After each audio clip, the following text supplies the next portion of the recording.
Hello, good evening, everyone.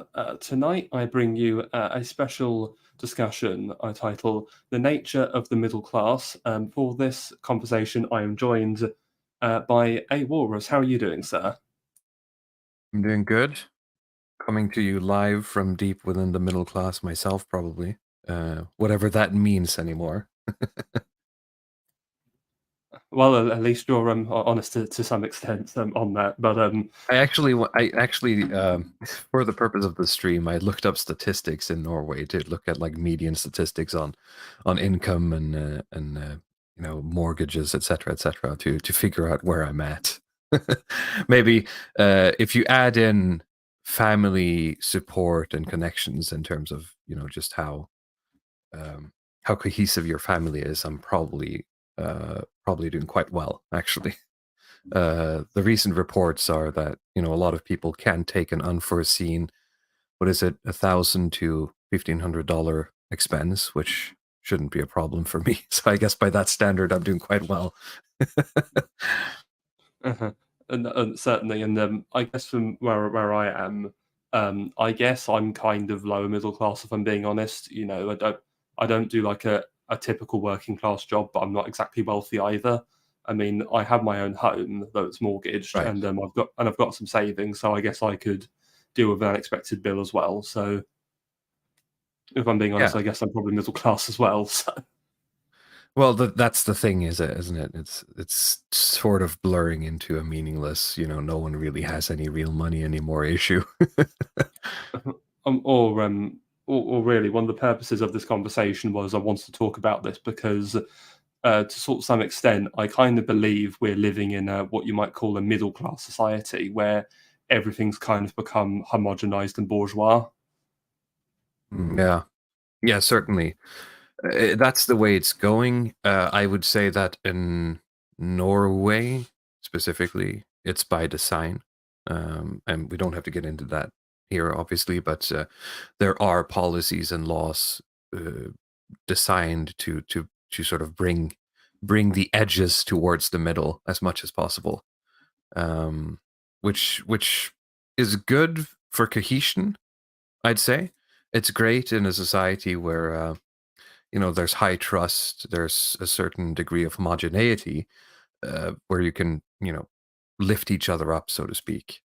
But once you start messing with the makeup of the culture and the people, of course, then you start getting into problems because all the people who are used to lifting up their friends are suddenly finding themselves having to compete democratically with other groups, right? Oh no, no, of course, and sort of furthermore on that point, we were talking about being middle class. I kind of want to start this conversation by going over some of the analysis in terms of Karl Marx, and one of his terms he uses, which I think might be quite apt, is he obviously you've got the bourgeoisie or the what he calls the ruling class, and then the proletariat, who are the working class, the subject class. So the rulers and the ruled, if you will, in other words. Mm. But one of his other terms is he has a term he calls the petit bourgeoisie, or the kind of the people between the proletariat and the bourgeoisie, Yeah. largely the sort of independent, self-employed or shop owners and such. And he's kind of saw these people as though they were enough of a class of themselves. He saw them either falling down into the proletariat or rising up to join the bourgeoisie. So he actually believed society would further sort of split down like that. Right. Well, I don't know. These days, it's. I mean, you said it. It's more of just like this gray mass, right? Um, Mm. Trying Well, to create the sort of consumer base that is wide enough that you can sell anything to them, right? And it's interesting because earlier this week, AA released an article on his Substack all about social conformity, which is very apt to what we're talking about because he says that everybody we've got to consume the same mass-produced corporate films and Right. culture, and we're all supposed to believe that we're individuals while we're doing it. Right. And the individuality. Let's see if I can get through. Yeah, it's almost 5 minutes. I can bring up the loose now. The individuality has been deterritorialized and reterritorialized as a product, right? Absolutely. And just to go back to Marx again, I think it's worth sort of delving a little bit into the etymology of the term. So, as I was saying before we went live, so bourgeoisie, the etymology is from the French term bourg or town. So the bourgeoisie are essentially the merchants or the sort of urban professional class, and the proletariat. This term actually goes back to ancient Rome because the proletariat or the proles in ancient Rome were the lowest social rank in the city, and where the term comes from is the term means children because for the poorest of society their only assets were their children essentially, and that's where it comes from. Yeah, Interesting. yeah. So if you look at sort of Marxist view of history, he sees that there was once a feudal order with a ruling aristocracy that controlled the means of production. They were then overthrown and supplanted by the bourgeoisie. So again, so you have the aristocracy supplanted by these bourgeois types. Though one thing that I think that is lost on Marx is again he obviously overly focuses on the material and I think Right. ignores a lot of the cultural roles of the aristocracy because the things such as noblesse oblige or their Hmm. the role as warriors and leaders. Certainly, yeah. That there is something lost in the transition that the burger, so to speak, didn't pick up. Right, it just fell by the wayside. And then it would be, excuse me, it would be hammered by the Industrial Revolution and its consequences. I think in terms of moving people en masse to these cities that in a sense became almost like these Warhammer hive cities in the early 1900s or late 1800s, with people dying of illness left and right, but the only work to get was slaving away in a factory for pittance, because some merchant needed to produce textiles Exactly. I mean, my mind goes and to the to French. sell it to the edge of the world, right? Exactly, and it's also interesting if you look at the middle class as a ruling bloc, because if we think of something like the French Revolution, you could almost say that the French Revolution, though we like to think of the urban sort of the commoners in the street marching on Versailles, we must remember that in most revolutions, as outlined in the Populist Delusion, are led by an elite. The elite being the Exactly. bourgeoisie. So the bourgeoisie encouraged the commoners to rise up against the French monarchy, the aristocracy, and the Yes. clergy, and then, Yes. if you will, stab the proletariat in the back by then making themselves the new ruling class and then exploiting the proletariat. So, Right. Which then sort of weirdly opened the way for someone like Napoleon to just come in and say, "Yeah, I'm the emperor now." And then, weirdly, populist delusion again. Everyone was okay with having a king in the form of Napoleon, even though it was essentially the same thing, right?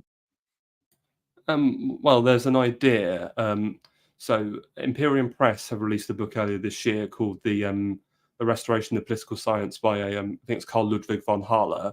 I've got it on my shelf, though I've not got around to reading it yet. But in that book, he basically argues essentially that with Napoleon, despite the French Revolution, you actually kind of have France kind of partially restored itself to the natural order of things, Yeah, having that's what I'm saying.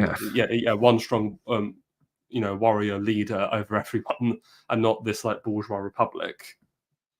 Yeah. Albeit, though, I still do feel Even that though all the trappings of it was, weird and Republican, the reality was, as you said, a return to tradition, really. well, it's interesting if you want more information, check out AM streams on Napoleon, especially because Napoleon tried to really. I think Napoleon basically saw himself as like a modern day Charlemagne, basically. If you look at a lot of the propaganda he used, and because he also revives the bee, which was the symbol of the Merovingian, which was the Frankish dynasty before the Carolingian. So there are some interesting symbolism in that. certainly. And what I want to talk about now is, obviously I've got this image up here. It's called Idleness by John William Godward. So I found this image and I was looking around different terminology for the stream, and I picked it because it's got some interesting ideas in it. So you've got this supposedly this middle class sort of relatively youngish woman, and she's sort of just leisurely playing with this cat, and I can't help but draw comparisons to, and you've got these modern like middle class professional women who are like single, childless, and just all they have is their cat. It just seems Right. Yeah. exactly. Well, it's certainly sorry, certainly a strange problem to face, because you have this class of people, the women, who have been, ushered into the workforce in on a scale. Let me be clear. I mean, I'm not saying women didn't work. Women have always worked, in a sense, right? They're just not joined the workforce in the same way as they did after their liberation, and they didn't become a tax bracket, right, until then, in the same way. But they've been forced into the sort of the thing that the men were doing, and many of them believed that was their right. But I think, well, you won't find anyone on our side of things who doesn't think I believe that that was a mistake. And looking at the women I know around me in my life, women that I care about, and I say the things I say out of love, it's hurting them and it's killing them on the inside, right? It is Well, I think they're having problems that they shouldn't have, just because they have to be exposed to things that men are better equipped to deal with in their everyday life. no, no, exactly. I think it'd be much better if people just, stuck to what they were naturally designed for, as it were. So, uh, and obviously going back to women working, yes, because if you go back, you had the family unit. The material conditions back in the past weren't as, I guess, as affluent as they are now. So everybody had to Well, chip in and and that's the help. problem, right? You get all these problems as a side effect or a result of this move, and now you have to start, because you can't say that was a mistake, let's go back for some reason, right? Um, so instead, you have to start treating. This is the same thing that we talked about. I was reminded of this because we talked about the incel stuff on our stream, the Longhouse. By the way, if anyone isn't aware, I run a weekly show. We were talking about incels, and it's kind of the same thing, where you don't really want to create a society that creates these problems, right? That creates incels or creates, burned out, uh, unmarried women.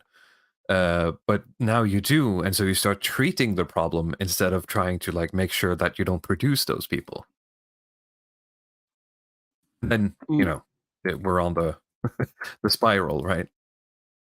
no, no, absolutely. And I just want to address this comment in the chat. So the biggest effect of splitting assets on divorce absolutely crushes upper middle class out of existence. No, that's Well, certainly Oh, go ahead. sorry. No, no, you first. Well, one thing I would say on this point is I'd actually say this is more of a problem for as I said, the petty bourgeoisie or the lower middle class, because they've got less assets than the upper middle class. Because again, I see, again, the problem is we still think in these terms of upper middle and working or lower, but ultimately the old upper class, the aristocracy, are dead and gone by this point. They've been completely replaced by the middle class. So all I see is, you've just got two ranks of middle, the upper middle, and the lower middle, and it's Well, the more the thing lower is, middle. What I would say, yep. those people are gone in the sense that their station in society is gone, right? But I wouldn't necessarily say that their wealth bracket is gone. I think there's a lot of them. The problem is that most of them these days are probably, boomers who are close to or have already retired, right? If you're I just suppose. looking at the assets, right? Mm, Um, Regarding the divorce, I think, I mean, yes, it does cause problems for the upper middle class, I think you're right in saying that it's worse for the lower middle class. But I'd say that, it's not it's not the uh, it's not the asset splitting, it's the no fault divorce becoming a thing, right? Because everyone is making mistakes and getting into marriages they shouldn't get into, which then results in divorce, which then results in an unstable family unit, both, spiritually and economically. No, I suppose that's fair. And actually, one other thing I want to say, talking about the idea of elimination of the old aristocracy or upper classes, I'll never forget there was a tweet I saw once that was shared by a Roereg nationalist, and it's about how in London, these like the descendant of the Duke of Wellington and the descendant of Napoleon are both like, this is actually true, are like rival like stockbrokers in like investment banks in London. And he was saying, look at the absolute decline of these these guys' ancestors were like generals on the field of battle, Yeah, and their yeah. descendants are now reduced to like bean counting on the London Stock Exchange. uh, yeah, so it's Well, it's the just like, closest thing the modern world has to offer them, right? no, exactly. There's no more death or glory. It's just bean counting, as Carlyle would put it. Oh, yeah. And so I think that's a very good summation we've done for our introduction about the nature of the middle class and the problems. So for our audience, there's quite a few thinkers that I'm going to sort of bring up and discuss now. The first one I want to look at is a certain Georges Sorel. So to give a bit of a background on him, so he was a syndicalist, which, to explain, is kind of it's kind of specifically like a French brand of leftism. It's not. It's been compared to communism, but it's quite different. It essentially revolves heavily around the role of the trade unions in society. So a syndicalist is kind of this sort of trade union anarchist, where you want trade unions to have political representation in how the country functions and is governed, but it's also quite decentralized. So he certainly had his left wing credentials, though.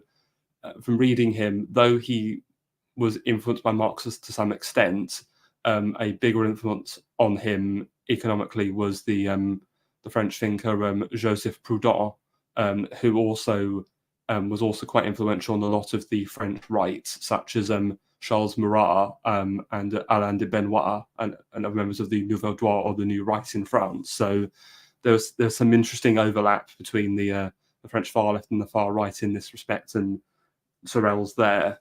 And what's also interesting with him as well is that he would actually go on to influence Benito Mussolini. So again, seeing further overlap with the fascist movement. So what I want to do is I have Reflections on Violence here, which is his sort of most important and well-known work. And in my edition, which is the Imperium Press edition, the introduction is done by none other than Thomas 777. So I would actually like to read a little bit from this introduction just to kind of give a sort of an overview of Sorel's thoughts. So, okay, so this section is called "Was There a True Fascist Philosophy?" ? Giovanni Gentile is credited as the author of the philosophical basis of fascism for the same reason that Albert Rosenberg's role in the German Reich and its inner ruling cadre from 1933 to 45 is purposely overstated. Court history zealously abides the narrative first posited by men like Hans Morgenthau in Politics Among Nations that the revolutionary European right was intellectually impoverished, devoid of actual believers in its purported program at the executive level, and not in fact prefigured by the intellectual heritage of the West, save perhaps in crude and borrowed structural terms relating to effective organization of the state apparatus. The truth is, of course, far more complicated, and myriad thinkers contributed to the political cultures that generated interwar ideological trends, but none is more overlooked than Sorel.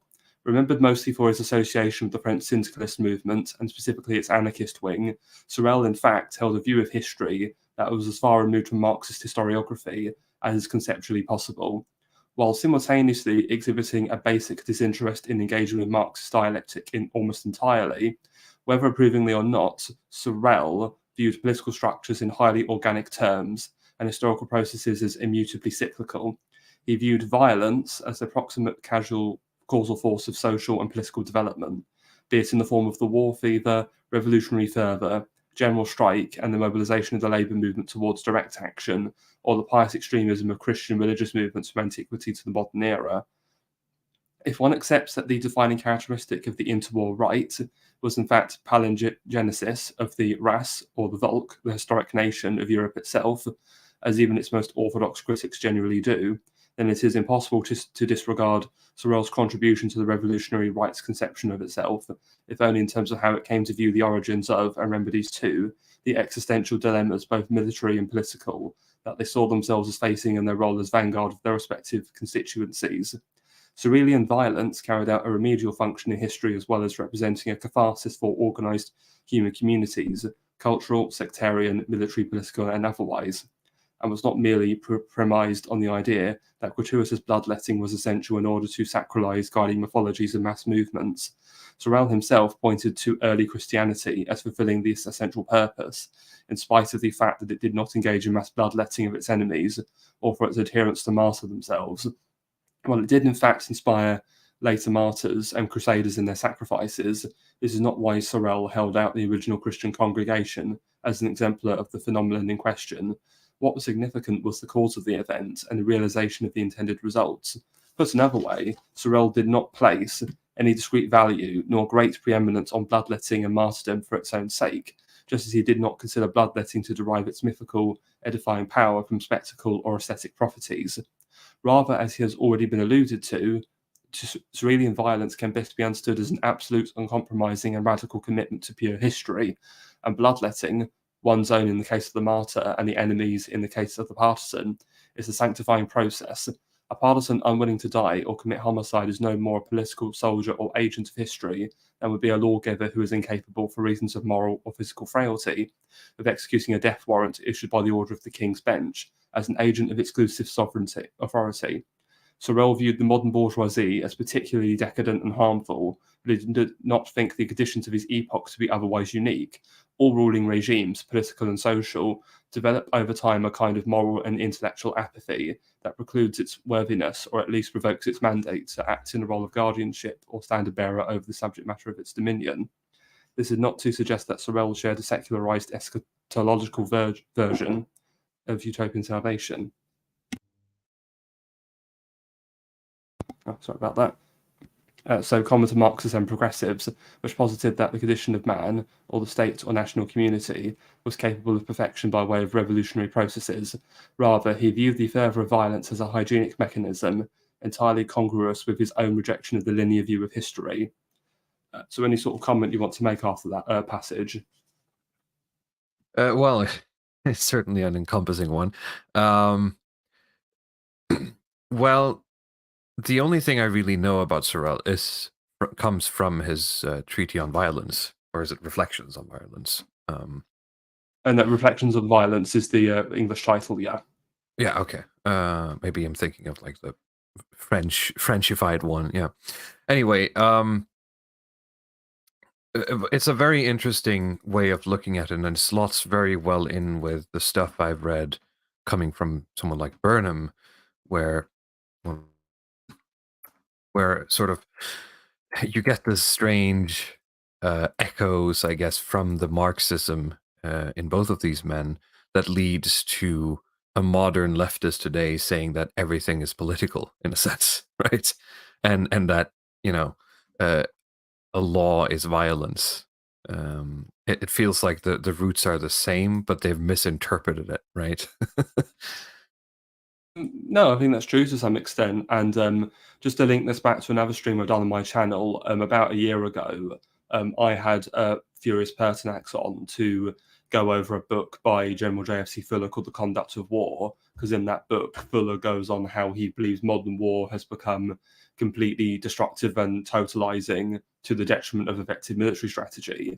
And he actually mentions Sorel in that book, and there's that passage I actually read on that one of those streams, because Fuller has this idea of what he calls the Soviet revolutionary warfare, where everything is sort of totalized into this destructive Right. Marxist revolution. And you see that because basically he talks a lot about. Are you familiar with Clausewitz at all, Walrus? Oliver Clausewitz, yeah. Yeah, Briefly, yeah. because Clausewitz's idea is that war is diplomacy by another means, and people like Lenin internalize that into their revolutionary doctrine, and there's a lot of overlap with Sorel because so if war is diplomacy by another means, then violence is also revolution by another means, or politics is violence by other means, right? Exactly. Yeah, so that's all I have to say on that, I think. Okay, well, no, thank you. And so, yeah, so just to clarify, so Sorel, he's this radical syndicalist. So you've got to bear in mind he's in the French Third Republic. The Napoleon's gone. The second, the French monarchy kingdom's gone. The Second French Empire is gone, and now you just have this bourgeois French Third Republic that is like really parliamentary. It's very heavily secularized as well because We're all going on about rationalism all the time. Yes, but actually, I want to talk about a historical event that was actually very important for Sorel's development. Are you familiar with the Dreyfus Affair at all in Walrus? No, not at all. Okay, so the Dreyfus Affair was a political crisis that happened in late 19th century France. It was about 1894. What happened was a French, or specifically, so obviously in 1870, 1871, you have the Franco-Prussian War, where France is humiliated by the Prussian army, and you have the unification of Germany and the loss of Alsace-Lorraine to Germany. So Albert Dreyfus was an Alsatian whose family moved to France after the Franco-Prussian War, and he served as a captain in the French army. And he was accused of selling military secrets to the Germans. And obviously, in France, between the Franco-Prussian War and World War One, the country was very much captured by a sense of what's called revanche or revenge, a desire for vengeance upon Germany. And so, obviously, the French absolutely hated the Germans at this time and were very suspicious. Obviously, yeah. So Dreyfus is accused of selling information to the Germans, and he's actually convicted and court-martialed. And this causes a massive political crisis in France because the French army is largely still Catholic and conservative and monarchist. And what doesn't help Dreyfus is that he's actually Jewish as well. And that makes people even more suspicious of him at this time. So in contrast to the conservative French army, you have a lot of the politicians who are much more liberal and secular, and they are on Dreyfus's side and want him acquitted. So you have the Dreyfusards and the anti-Dreyfusards, and Sorel starts this crisis being on the anti-Dreyfusard side, on being on the Dreyfusard side. But by the end of the crisis, when Dreyfus is actually acquitted, he's actually becomes an anti-Dreyfusard, and the reason for this is because he saw the bourgeois pro-Dreyfus faction very cynically use this whole tragedy and event to basically push a political agenda because obviously the French army is very Catholic and conservative.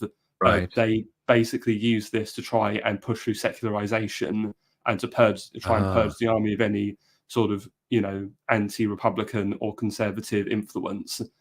So this is actually something Burnham picks on in Hit the Machiavellians, that Sorel, though he's a bit different to the other Machiavellans as discussed in that book, he still shares what Burnham calls he does not take the human arguments at face value. There's like an inbuilt cynicism in him, and we talked about this before the stream, but I'm quite convinced now because I looked up some of his writings as you were talking. I have to say he's getting this from Vico, like his look on this everything coming from men, right? I know exactly. This has to be something he's getting from Vico. Yeah, and as well as Thomas picked up on there, his view of cyclical history. Again is also coming from Vico as well. Yeah, so sorry, I interrupted you. No, that's okay. That's okay. That's the Dreyfus Affair. So that was massively transformative for him because it made him much more cynical of the French political establishment, as in ultimately being self-serving and not really having any real truths or beliefs. Because again, despite being quote a leftist, one of the other things he shares with the right is that he's actually quite anti-secular, and as Thomas mentioned there, he's all about the power of myth. And the main example he leans on was the early Christians of the Roman Empire, who were very dedicated and fanatical to their faith and belief, and would not suffer any mistreatment by pagans. So, and it's also interesting because another thinker of the French 19th century that Sorel considered influential was a certain Ernest Renan, who was a theological professor who did a lot of study into the history of Christianity and also the Jews as well. And sort of as an interesting side point, Renan is actually the originator of the Khazar theory of the origin of the Jewish people, as Oh, really? these are the Central Asian nomads were Hebrew. So yeah, an interesting side tangent, but yeah, that's where he gets it from Renan. I think a lot of his views on Christianity. And of course, so going back to the cyclical history, he sees violence as essentially a revolutionary cleansing mechanism, and to sort of return, as it were, return with the back to some better society that isn't so, I guess, gay and bourgeois. So Right. Well, it's quite a journey then to go from being from being sort of slightly con ink, as we would call it today, and then towards leftism to then become I guess based is the only word I have in my vocabulary right now. But you see what I'm saying? He seems to have a couple of awakenings in terms of the way he views the world, I guess. Which is interesting because it seems like after he passes, I guess, or his legacy is then used by like everyone to underlie their points, which is very interesting. It's across the entire spectrum. I'd actually say, and Thomas gets onto this, but I'd argue Sorel is much more influential on the modern right than he is on the left, because just looking at his views, he has more in common with the right than he does with the left. I mean, the only part of the left, because that's the thing I've sort of had a question mark on, is that every time I've read something from Sorel, I find myself, not necessarily agreeing all the time, but I can follow the logic in the line of every other right-wing thinker, right? But then you look him up or you read about him and he's credited as like a left-wing figure. I don't understand that. Again, it's because he called himself a syndicalist, and because he also uses a lot of leftist rhetoric, I guess. Oh, looks like we've lost Walrus, it seems. Hopefully he'll come back in a moment. So while waiting for him to come back, does anybody have any questions?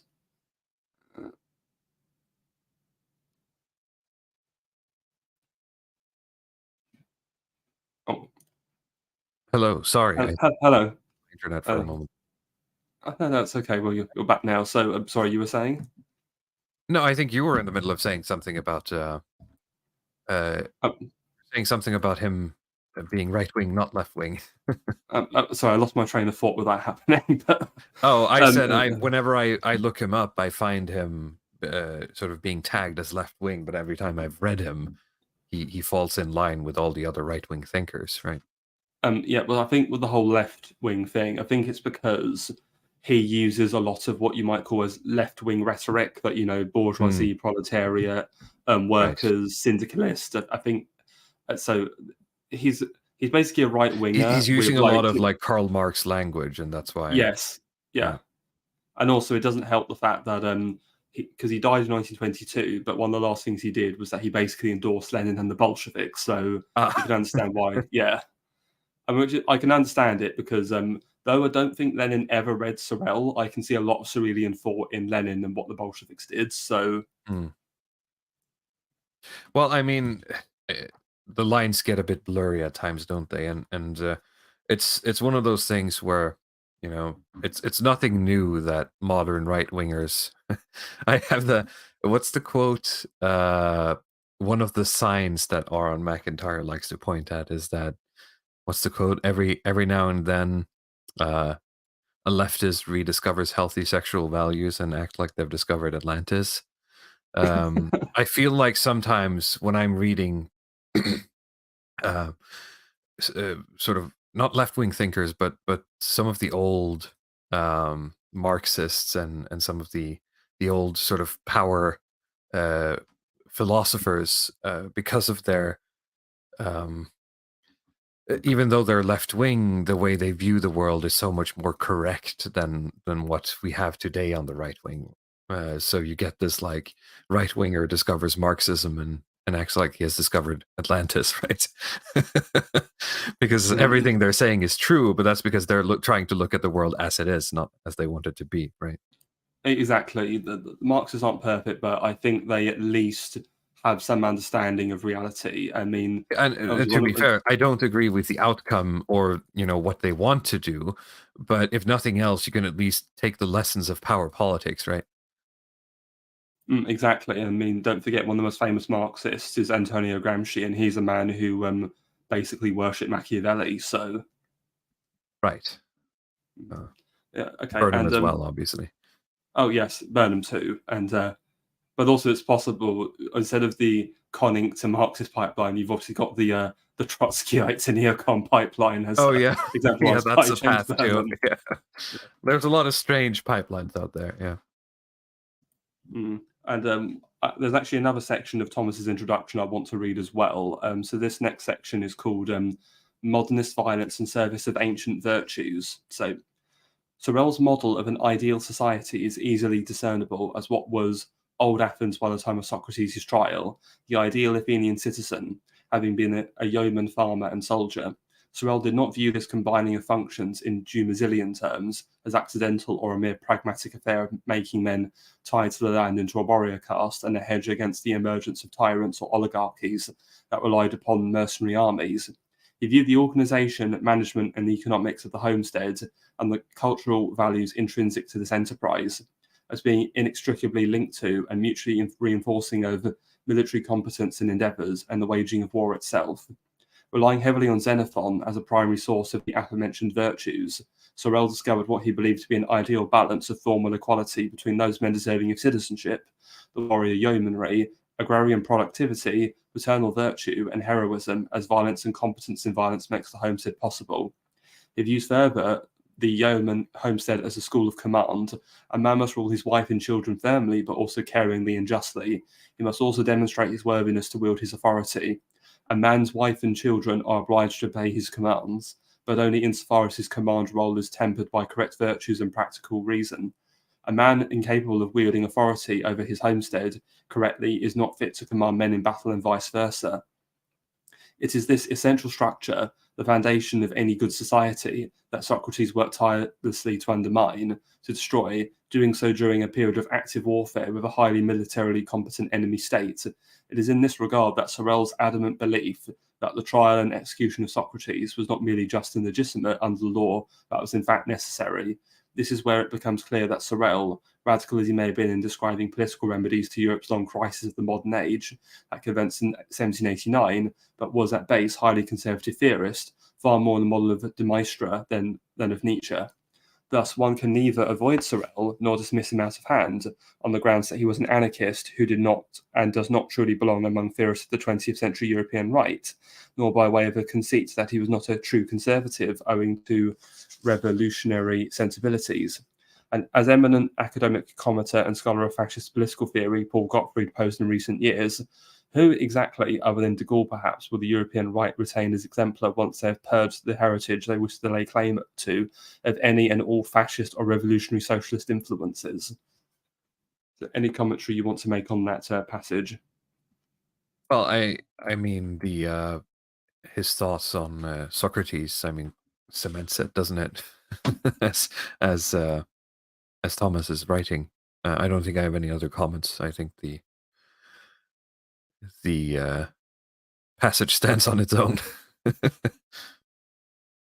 No, certainly, and this is the sentiment about Socrates' death and execution being justified is also being articulated by Mike, the guy who runs Imperium Press as well. Oh yeah. Yeah. basically he's literally said Socrates got what he deserved, because what you have to understand is that what Socrates did which is an incredibly base sentence to just throw out there, by the way. If you want to have a fun time, if you're at a party with like a bunch of philosophy students, you can just throw out that one and you'll be entertained the entire evening. I can guarantee that.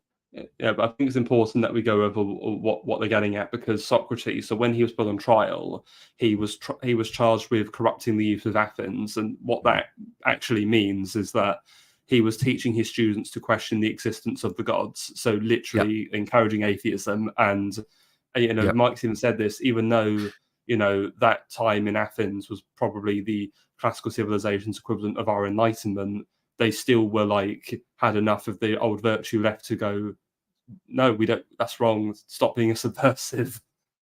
Well, exactly. It's paramount to arguing against the state as the status quo itself, right? Not just proposing atheism. It's saying that, hey, maybe the government needs to go, right? So it's like a double whammy. You can't just with reckless abandon tear down all heritage and tradition and expect to get away with it. And it's one of those things where, looking at it from a pure power perspective, I mean, are you going to let that slide? You can't, right? So I could see why you end up with Socrates got what he deserved, because he fucked around and he found out, right? Oh, that's a great articulation. He fucked around and found out. Well, I mean, that's looking at it from the Machiavellian perspective, right? No, of course. But that only works if someone is willing to, help him find out, so to speak, and that's where we get to the meat of the power politics, right? You can't tolerate that level of dissent. Is the argument back and forth, right? No, of course, and I think it's also emblematic of the society we live in, where we have these intellectuals that say such absolute gumph and wank, like oh, Britain was always black, bro. Like, and they can just get away with it, and right. And then Russell Brand gets crucified because he, I don't know, like talks about crystals or something. Has some skepticism regarding COVID or right, the war in Ukraine. It's like, yeah. But again, should, looking at it through a pure power perspective, I mean, if and forgive me for saying the sentence, if Russell Brand is the Socrates of our example here, I mean, should the regime, as we call it, tolerate him? And the answer is no, right? That is a very interesting problem is that they don't have issue. they don't have the balls to help him find out, so to speak, because they're foxes. Yes, I was just thinking that, because from reading Sorel, it's very much clear that he's a lion and not a fox. Exactly. So yeah. Right. Okay. So those are the two bits from Thomas's introduction I wanted to read. I also hang on. Oh, yeah. Actually, there's actually another quote from Thomas that I want to read. It's quite a short quote. Sorel's view of action, or more properly, with Sorel's paradigm of violence, similarly praised the hardships faced by man and found it outrageous that political discourse at the turn of the 20th century seems to revolve almost entirely around a degenerate secular eschatology of material comfort and hedonism. Yeah, so again, you've got the austere. Actually, reading this, I think of like ancient Sparta. Because Sparta was almost the opposite of Athens. You've got a monarchy that has this warrior class that are very austere. In fact, the word Spartan means to be austere, or have a strong moral sense of self and not be distracted by things, by culture or anything remotely feminine. Meanwhile, Athens keeps getting painted as, comparatively incredibly bourgeois, right? Yes, it was to some extent, but I don't think it was quite as bourgeois as Third Republic. I don't think so either.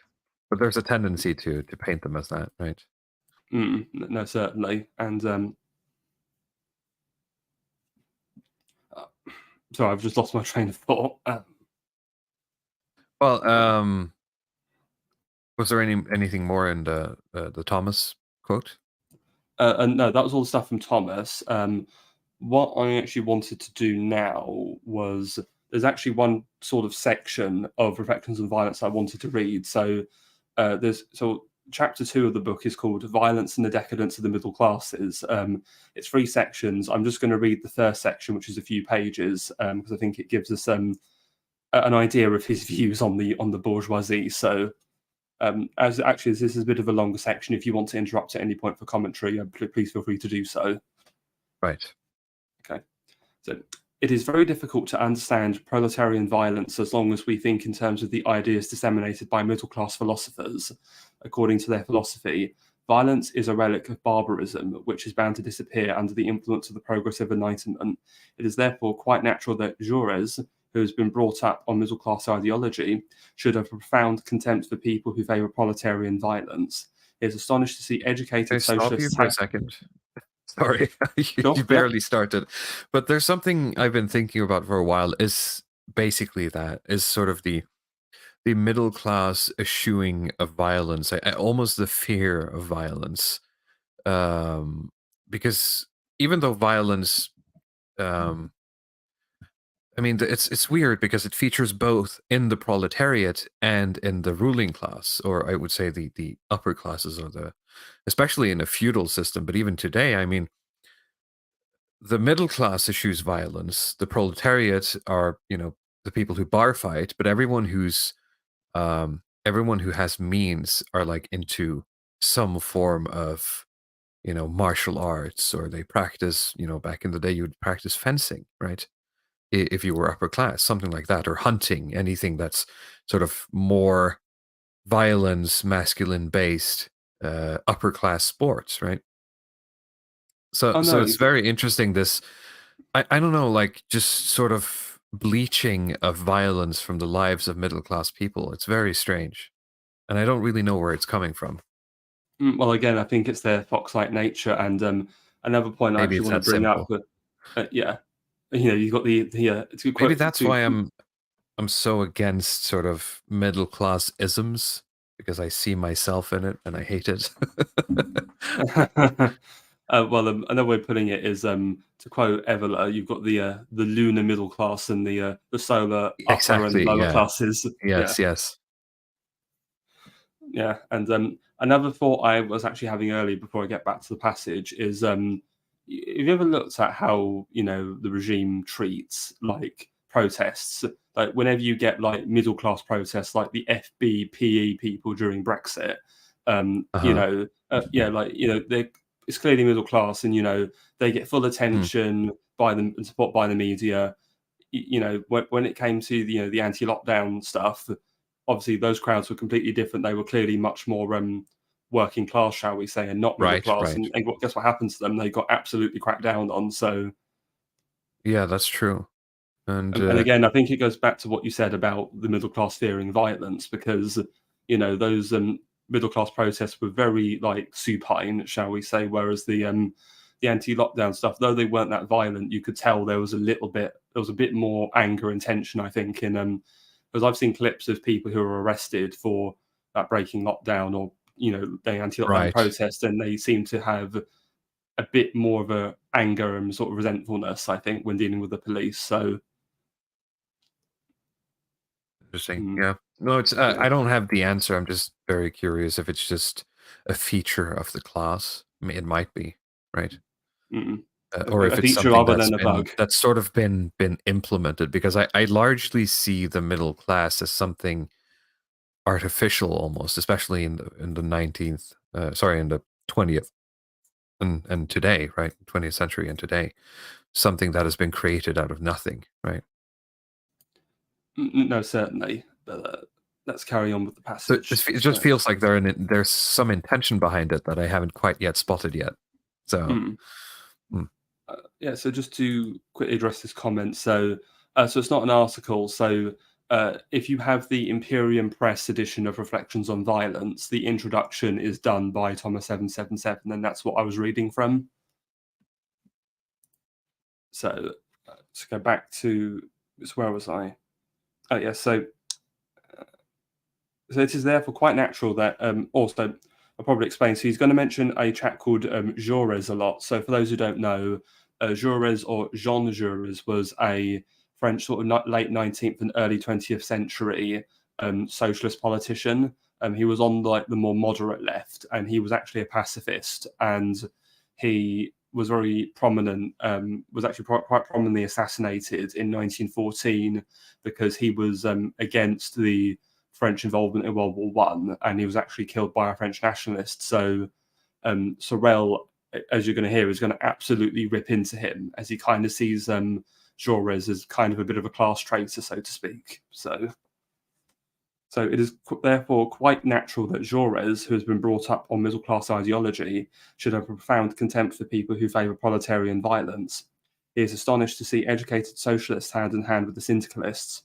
He wonders by what miracle men who have proved themselves thinkers on can accumulate sophistries in order to give a semblance of reason to the dreams of stupid people who are incapable of thought. The question worries the friends of Jaurès considerably. They are only too ready to treat the representatives of the new school as demagogues and accuse them of seeking applause of the impulsive masses. Parliamentary socialists cannot understand the ends pursued by the new school. They imagine ultimately all socialism can be reduced to the pursuit of the means of getting into power.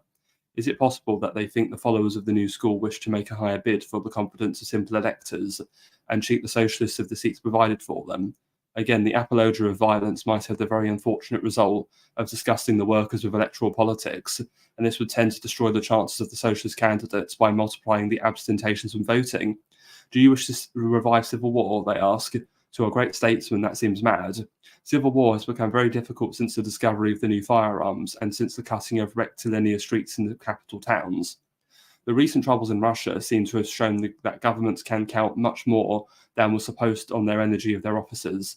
Nearly all French politicians have prophesied the imminent fall of Tsarism at the time of the Managerial defeats, but the Russian army, in the presence of rioting, did not manifest the weakness shown by the French army during our revolutions. Nearly everywhere, repression was rapid, efficacious, and even pitiless. The discussions which took place at the Congress of Social Democrats at Jena show that the parliamentary socialists can no longer rely upon an armed struggle to obtain possession of the state. Does this mean that they are utterly opposed to violence? It would not be in their interest for the people to be quite calm. A certain amount of agitation suits them, but this agitation must be contained within well-defined limits and controlled by politicians. When he considers it useful for his own interests, Jaurès makes advances to the Confédération Générale du Travail. And just to clarify, the Confédération Générale du Travail, or in English, the General Confederation of Labour, was the French sort of trade union congress. So like in Britain, we have the TUC. That was the French equivalent of it. For some reason, when you said that, the middle class requires a level of tension, the first thing that popped into my head was Curtis Yarvins's The Show. Feels like the same concept. Oh yes, I see what you mean. That the politicians insult each other across the aisle, and it's all supposed to be a big distraction. Right. It's not quite violence, but it's just before, right? I suppose it's verbal violence. I suppose so. Right. Right. So. Okay, so sometimes he instructs his peaceable clerks to fill his paper with revolutionary phases. His past master in the art of utilising popular anger. A cunningly conducted agitation is extremely useful to parliamentary socialists, who boast before the government and the rich middle class of their ability to moderate revolution. They can thus arrange the success of the financial affairs in which they are interested, obtain minor favours from many influential electors, and get social laws voted in order to appear important in the eyes of the blockheads who imagine that these socialists are great reformers of the law. In order that all this may come off, there must always be a certain amount of movement, and the middle class must always be kept in a state of fear. It is conceivable that a regular system of diplomacy might be established between the Socialist Party and the state each time an economic conflict arose between workers and employers. The two powers would settle the particular difference. In Germany, the government enters into negotiations with the church each time the clerical stands in the way of the administration. Socialists have even been urged to imitate Parnell, who so often found a means of imposing his will on England, This resemblance is all the greater in that Parnell's authority did not rest only on the number of votes at his disposal, but mainly upon the terror which every Englishman felt at the bare announcement of agrarian troubles in Ireland. A few acts of violence controlled by the parliamentary group were exceedingly useful to the Parnellian policy, just as they are useful to the policy of Jaurès. In both cases, a parliamentary group sells peace and mind to the Conservatives, who dare not use the force they command. This kind of diplomacy is difficult to conduct, and the Irish, after all the death of Parnell, do not seem to have succeeded in carrying it on with the same success as at his time. In France, it presents particular difficulty because in no other country, perhaps are the workers more difficult to manage. It is easy enough to arouse popular anger, but it is not easy to stifle it. As long as there are no very rich and strongly centralized trade unions whose leaders are in continuous relationship with political men, so long will it be impossible to say exactly to what lengths violence will go. Jaurès would very much like to see such associations of workers in existence, for his prestige will disappear at once when the general public perceives that he is not in a position to moderate revolution. Everything becomes a question of valuation, accurate estimation, and opportunism. Much skill, tact, and calm audacity are necessary to carry on such a diplomacy, i.e. to make the workers believe that you are carrying the flag of revolution, the middle class that you are arresting the danger which threatens them, and the country that you represent are an irresistible current of opinion. The great mass of the electors understands nothing of what passes in politics and has no intelligent knowledge of economic history. They take sides with the party which seems to possess power, and you can obtain anything you wish from them when you can prove to them that you are strong enough to make the government capitulate. But you must not go too far, because the middle class might wake up and the country might be given over to a resolutely conservative statesman. A proletarian violence which escapes all valuation, all measurement, and all opportunism may jeopardize everything and ruin socialistic diplomacy. This diplomacy is played both on a large and small scale, with the government, with the heads of the groups in parliament, and with the influential electors. Politicians seek to draw the greatest possible advantage from the discordant forces existing in the political field. Parliamentary socialists feel a certain embarrassment from the fact that at its origin, socialism took its stand on absolute principles and appealed for a long time to the same sentiments of revolt as the most advanced Republican Party. These two circumstances prevent them from following a party policy like that which Charles Bonnier often recommended. This writer, who has long been the principal theorist of the Gudist Party, would, like the socialists, follow the closely example of Parnell, who used to negotiate with the English parties without allowing himself to become the vassal of any one of them. In the same way, it might be possible to come to an agreement with the Conservatives if the latter pledge themselves to grant better conditions to the proletariat than the Radicals. This policy seems scandalous to many people. Bonnier was obliged to dilute his thesis. He then contented himself with asking that the party should act in the best interest of the proletariat. But how is it possible to know where these interests lie when the principle of the class war is no longer taken as your unique and absolute rule?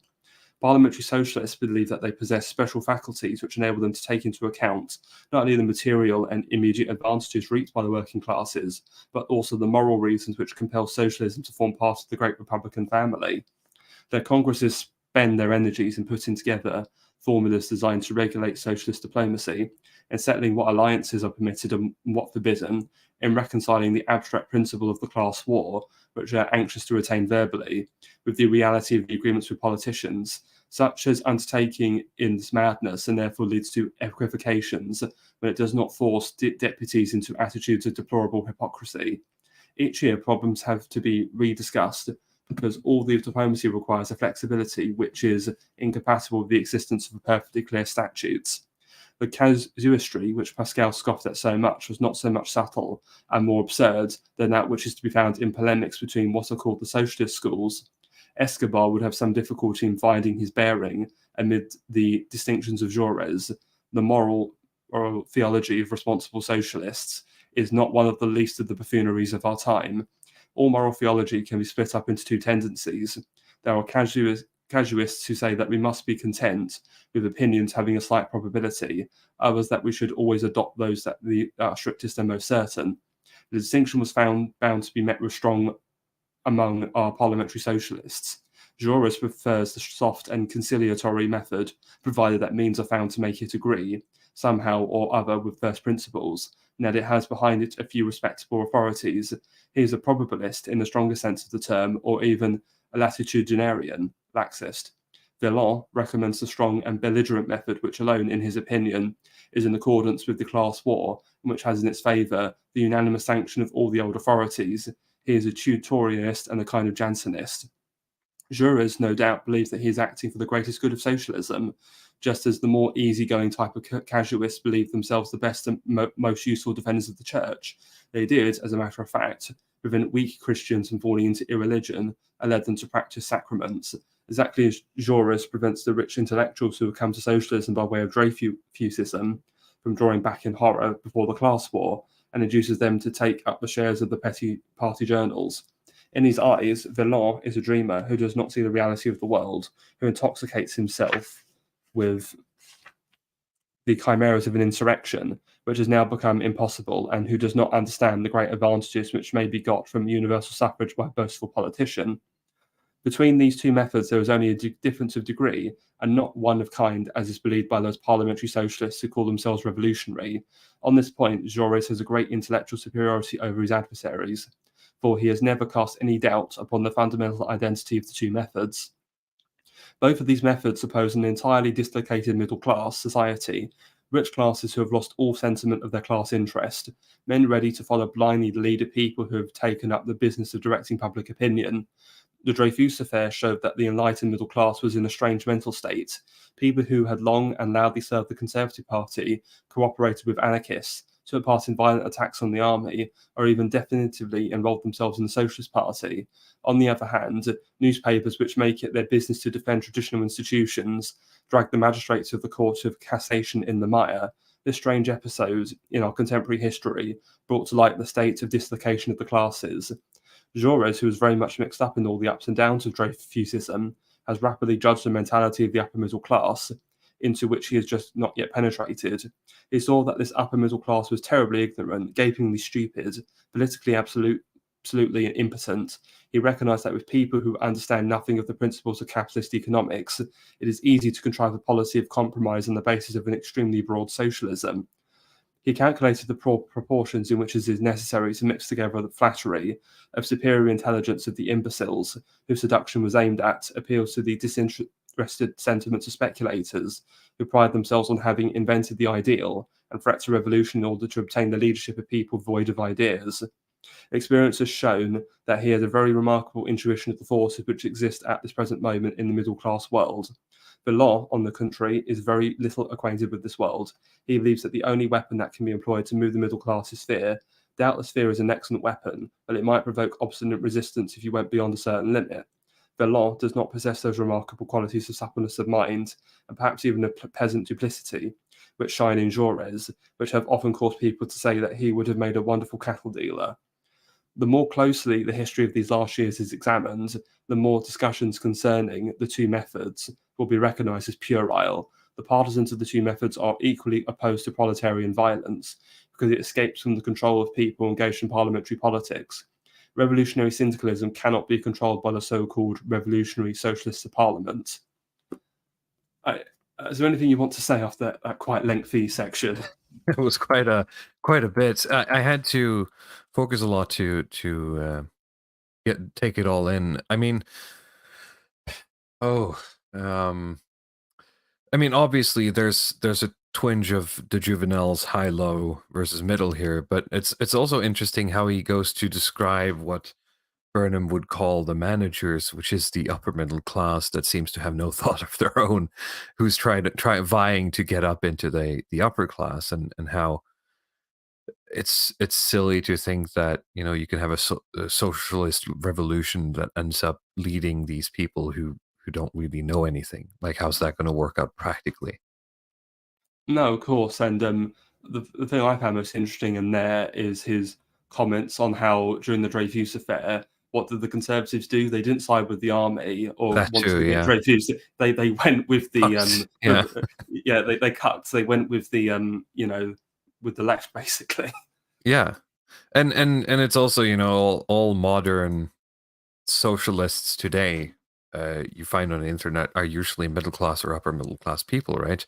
And they're the ones who, when pressed, on what they're gonna do once the revolution is enacted, they're just gonna sit around and write poetry because they don't really have any other skills. They're the woman on the picture here, right? Exactly. They think they're just going to be playing with their cats in like their penthouse apartment or something. Yeah, that they've been given, magically from the new socialist state or something. No, exactly. And what I also find interesting is this idea of like fear and violence. And again, going back to the conservative treachery, again, you see this so much today with the left. Like the left always uses threats of violence against the Yeah, conservatives, yeah. and they always cuck every single time. Every time, yeah. They've got, and I think it's because fundamentally conservatives are middle class. They are just these, Well, it, conservative politicians, right? The conservatives who aren't politicians, who aren't in the cities. I mean, the proletariat, obviously, who find themselves on the right, obviously aren't afraid of violence. But I mean, that's the sort of tension between Republican voters and Republican senators, right? Or conservative voters and actual conservative politicians. I don't know. And I'm just going to talk about modern Britain as an example. Like, if you look at the Tory party, I mean, Yeah, half of them are currently or have been like hedge fund managers or something like exactly. that. Yeah. Like Rishi Sunak was a hedge fund manager before being an MP. So Which is it's why, in a twist of fate, doing Blairite policies endows you to endears you to the working class, right? no, precisely. And as we said, Carl, are it's just the bean counters essentially. Exactly. Yeah, it's bean counters, and they don't understand, and I see why, because they've been brought up in a society and in a culture and in a bubble where these things just aren't real. They're not part of life, and I say that because it's happened to me. And it's taken a lot of reading and thinking and experiencing, or trying to experience real life to understand that. So unless you put in the work, you're never going to understand the people who vote for you, honestly. No, precisely. Okay, and so is there any kind of final comments you want to make on Sorel before we move on to some of the other things I want to talk about?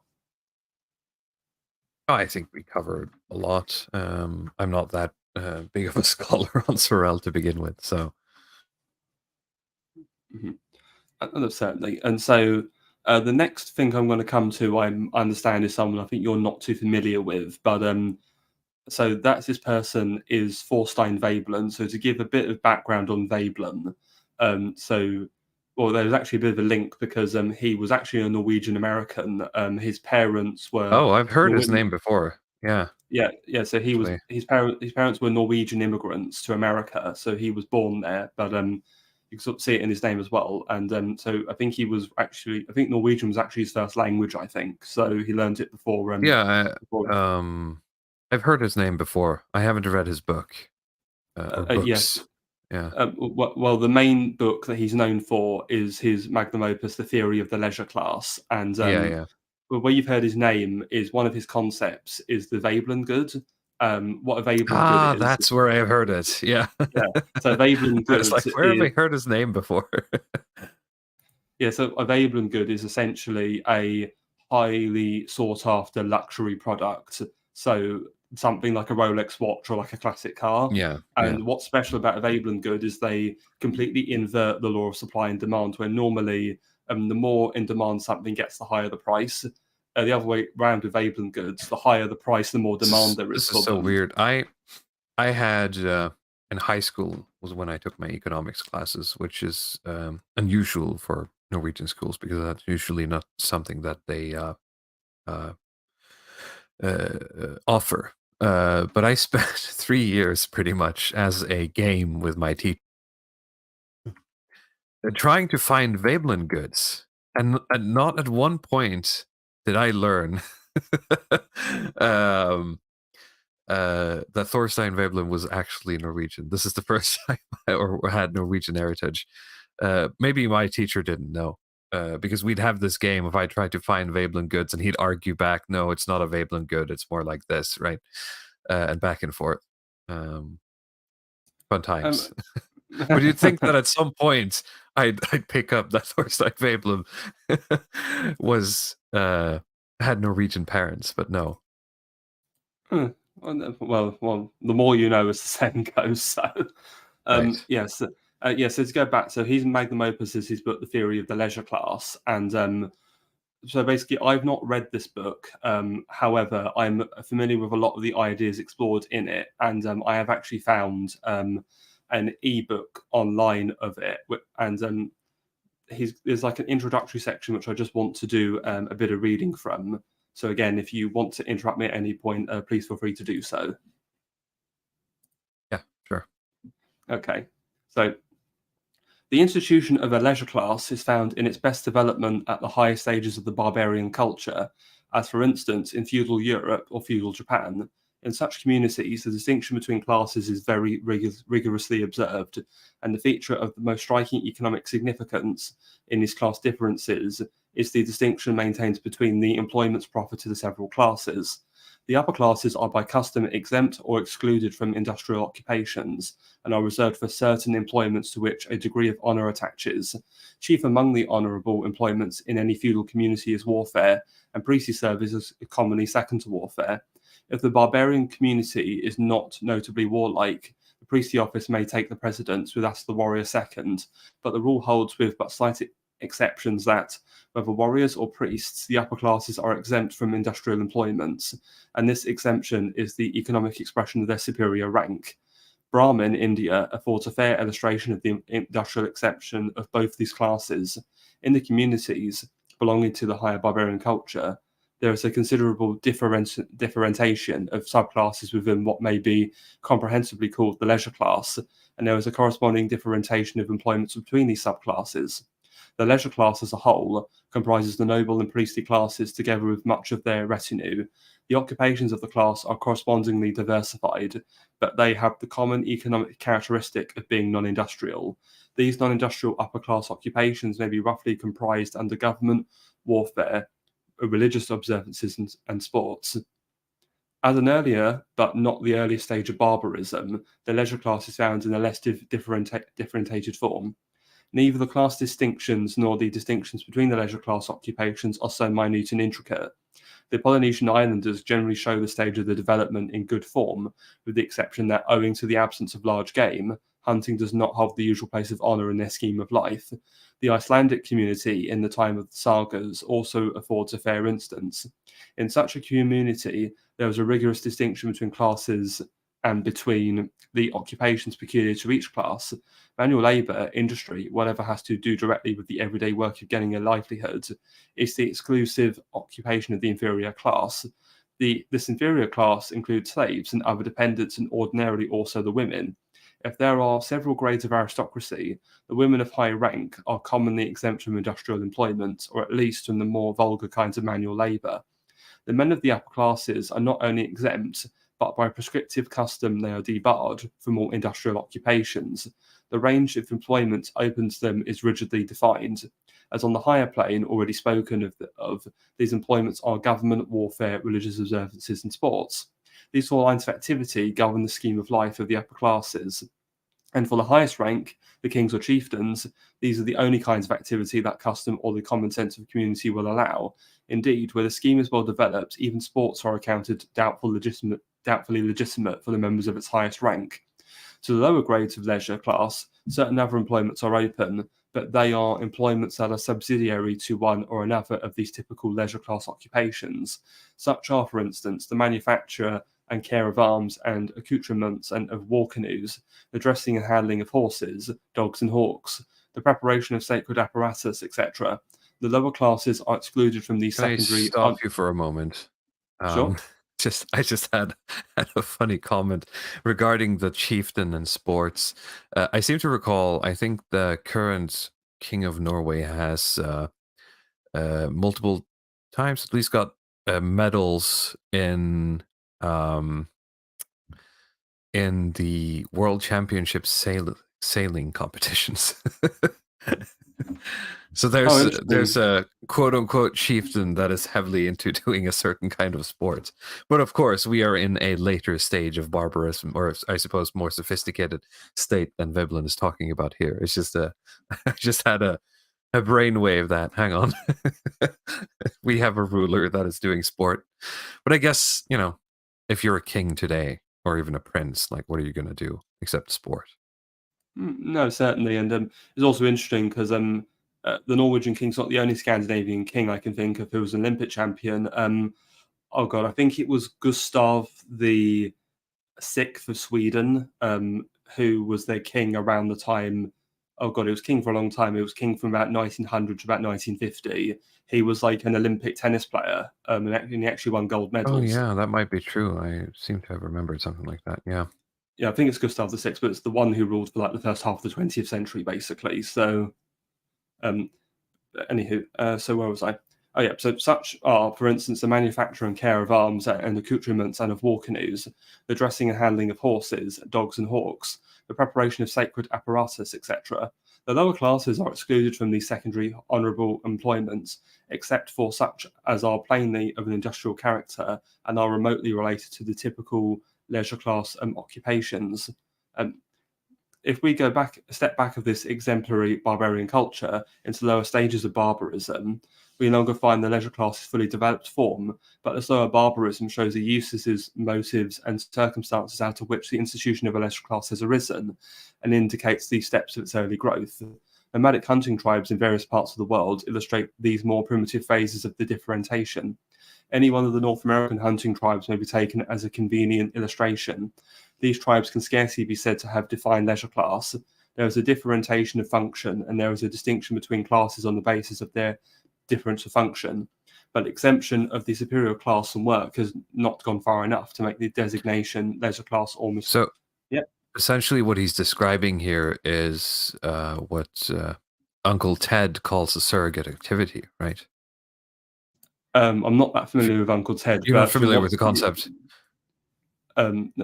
I'm partially familiar because I've seen the stream AA did on him one time, but I've never read Industrial Society. Well, I mean, briefly explaining, it's an activity that sort of centers around some sort of goal that does not revolve around survival or survival of the tribe, but instead seeks some sort of fulfillment, I suppose he calls it. So it's attaining a goal, or doing an activity to attain a goal that isn't really required to survive, right? It's a replacement for an actual survival activity, or an actual higher order activity, I guess you would call. I'm not sure if how well he gets into the metaphysics of that, because you can pull in, like, I guess, Evolian thought, etc., to see, like, because he has stuff on, like, tiers of work as well, right? In metaphysical senses. Oh no, of course. Thank you for that point. So these tribes can scarcely be said to have a defined leisure class. There is a differentiation of function, and there is a distinction between classes on the basis of this difference of function. But the exemption of the superior class and work has not gone far enough to make the designation leisure class altogether applicable. The tribes belonging to this economic level have carried the economic differentiation to the point at which a marked distinction is made between the occupations of men and women, and this distinction is of an invidious character. In nearly all these tribes, the women are, by prescription custom, held to those employments out of which the industrial occupations proper develop at the next advance. The men are exempt from these vulgar employments and are reserved for war, hunting, sports, and devout observances. A very nice discrimination is ordinarily shown in this manner. I think that's enough of reading that introduction. So, to sort of summarize very briefly, so Veblen essentially, so there's some similarities to Marx. So there was a feudal order that rules society, though where he differs from Marx is that where Marx saw the feudal class being replaced by a bourgeoisie, Veblen, because he was writing around the turn of the century, about 1899, so he kind of still sees the feudal order still in effect. It's just got more modern technology, and in his view, the upper classes are basically unproductive. They don't do any productive labor. That's purely the working class. So I have quite a few issues with this because one, I would say Marx is more correct. I do think there was a general replacement of the feudal order with a bourgeois order, but I would agree that the ruling class, whether you think that he, in his view, feudal or in mine, bourgeois, are definitely quite unproductive and very much concerned with leisure. Well, I mean, I guess that depends on the lens. I mentioned Evola and his view on these things, and if you would view it through his lens and a qualitative lens, then he would probably argue that the activities of the noble class is something to aspire to, right? No, of course, it requires some level of responsibility, again, noblesse oblige, to restrict those activities to things that are of the higher order. And he lists, if you listen to some of my videos, I think I have the quote in it. He lists a bunch of what he calls activities that are can be considered, metaphysically good or heroic, and that's separate from what he just calls work, which is just labor. Oh no, I agree with you. And what I'm trying to say is that with Thorstein Veblen's analysis, uh, I think he is wrong to lay this blame at the foot of the feudal order because Ah, okay, yeah. yeah. So we'll put twofold criticism. One, I think again the problem is he's an economist, so as I've said before our stream, he has economic tunnel vision, so he's purely looking at material Has to factors, look and at the so quantity. Yeah, yeah, the reign of quantity, as Rene yeah, Guénon once put. So exactly. Yeah.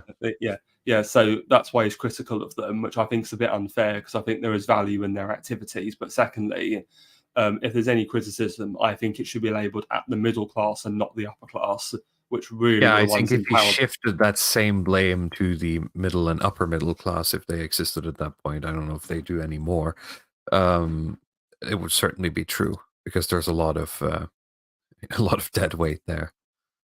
Well, the thing is, if you think the upper classes are concerned with leisure and are unproductive, feckless, then I think his criticisms are actually more present today than they were when he was writing over 100 years ago. Right.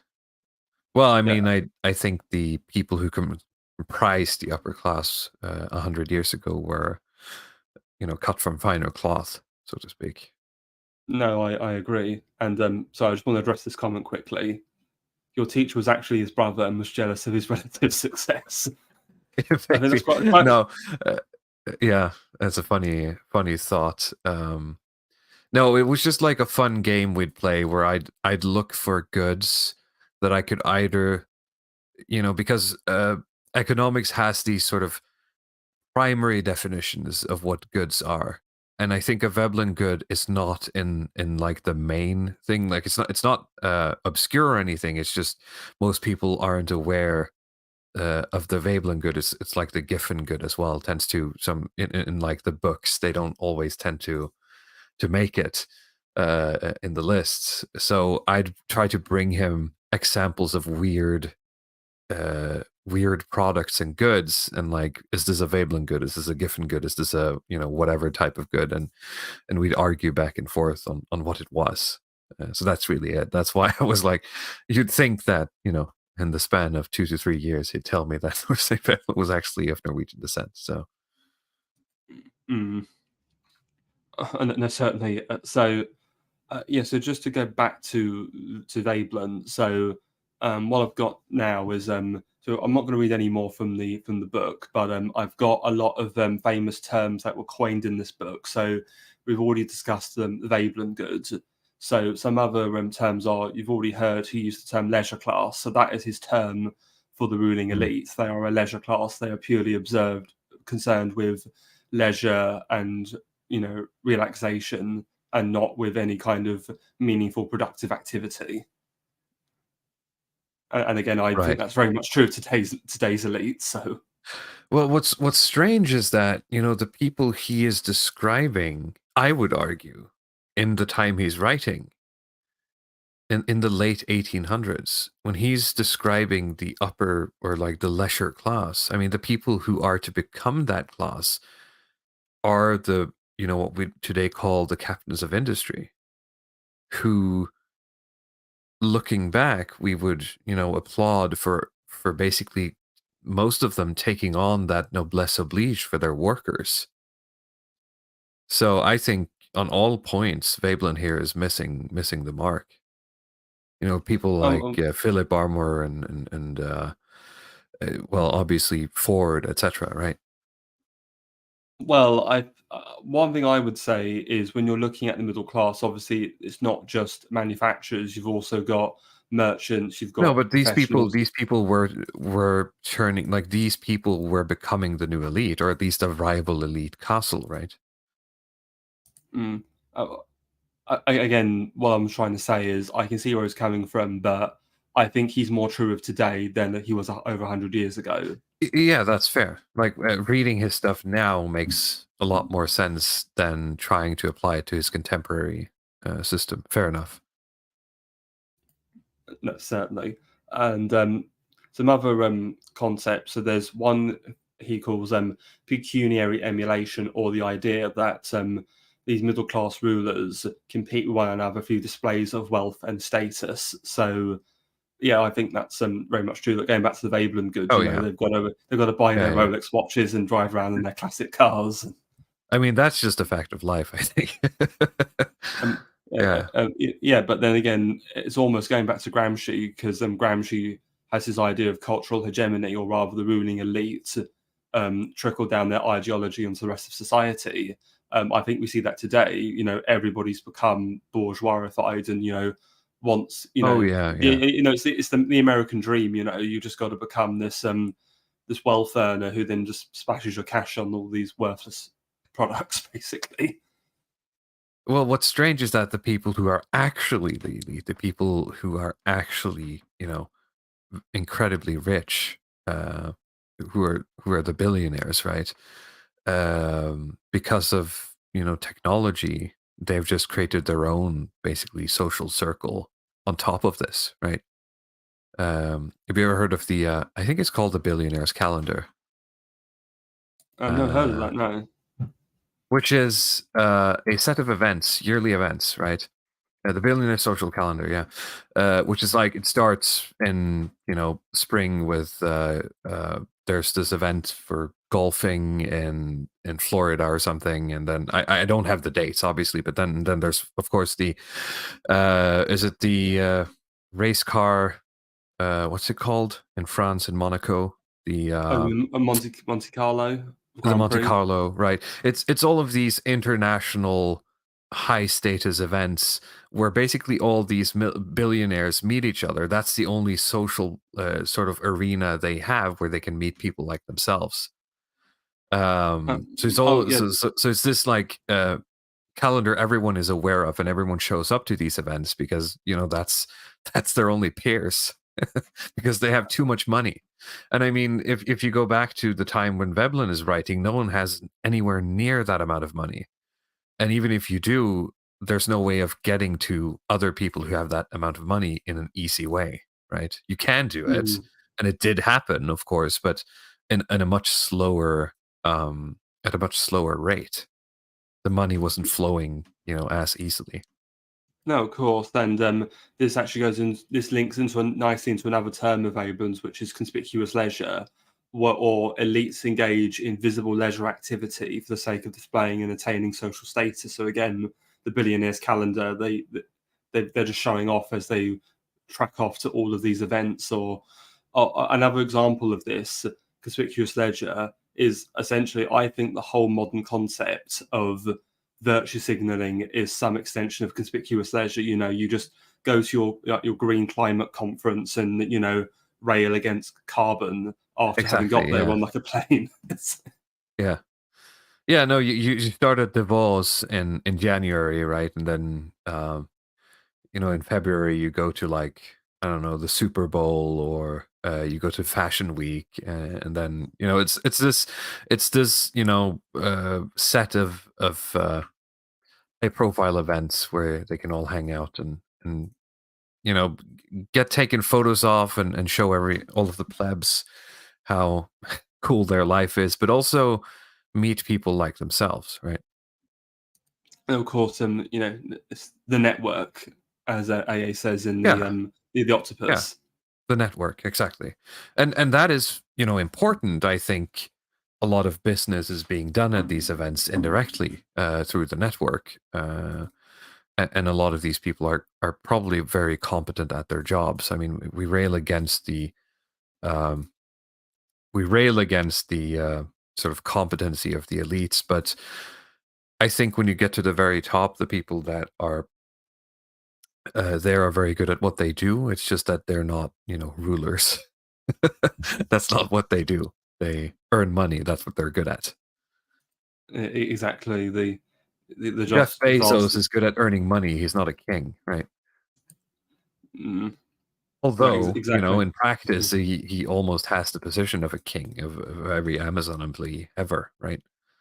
Except he just He's doesn't have the responsibility of a king either. So he has all the wealth and status of a king, just none of the responsibilities. Which that's actually a very insightful yeah, observation there. yeah, because that's been pawned off to the government, right? Which my taxes are paying for. So No, exactly. But then again, you've got Tony Blair's dystopian future where he wants to like pawn all government off to corporations, which is yeah, because Tony Blair isn't good at making money. He's good at convincing people, right? He's a politician.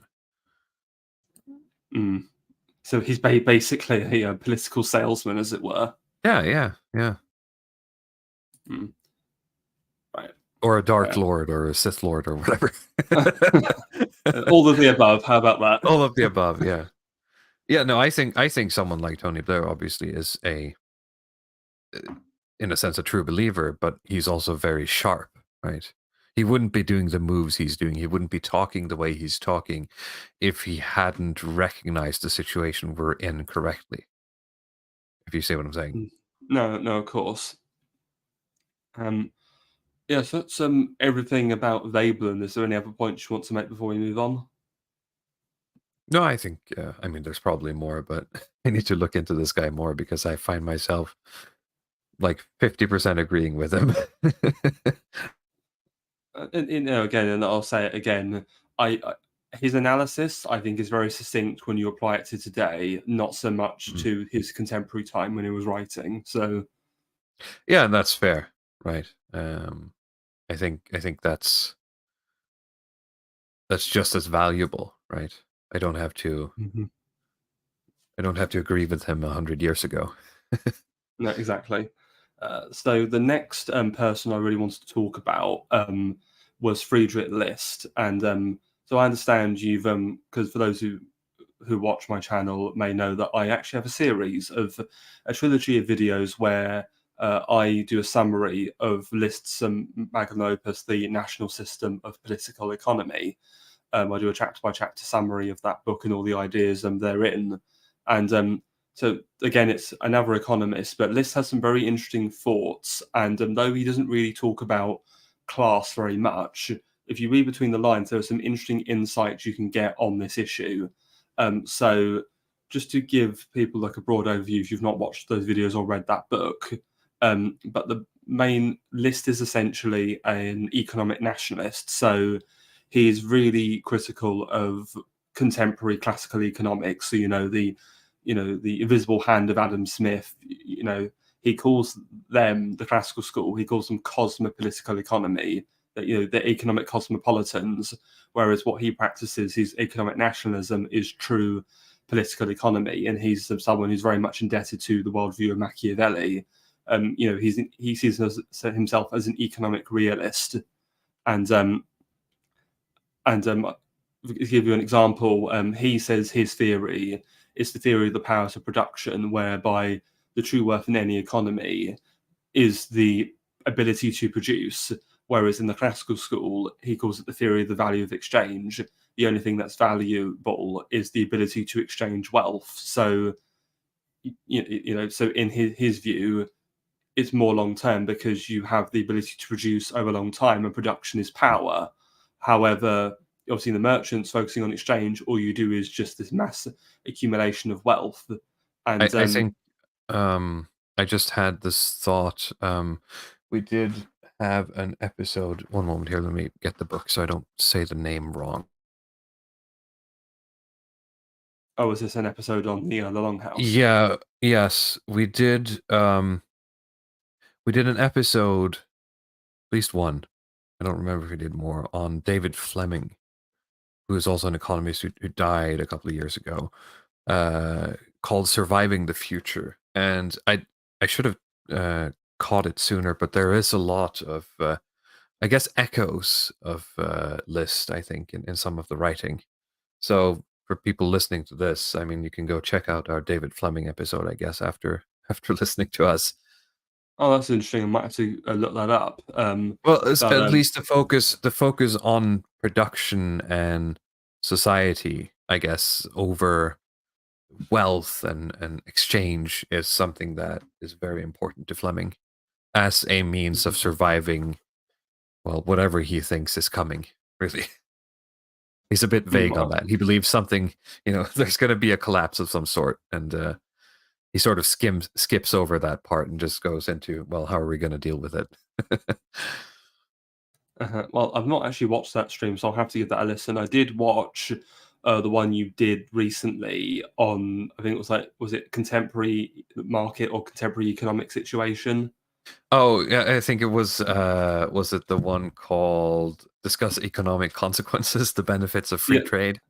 Yeah. yes, that was it. Because obviously, because I was doing stuff on List, I was very interested in watching that because I had List on my mind at the time. It But was a bit of a lowbrow, just, beating on, uh, us being hit by giving up all of our buying power to international corporations, etc. Um, that's true, but I'm going to be honest. As a Brit, I actually think Norway's economic situation is a bit more sensible because at least you did the proper thing with your oil and made Oh, sure it was yeah. a national industry, whereas the Britain just sort of spunked all of it. And yeah, I agree. I mean, I've said it again and again, and a lot of the reasons why I'm doing what I'm doing is not because I think things are, incredibly bad today, because I'll be honest, I've been 2 times the last couple of years to Britain now for the Witten event, and every time I've been shocked over how much worse it is than I thought, right? So the reason I'm doing what I'm doing is because I don't want to become Britain, to be honest. and no offense taken. I hope, obviously, because I have an image, and from we have an image here in Norway of the Brits sort of having their stuff together, right? Being competent, having, well, something about there's a mess.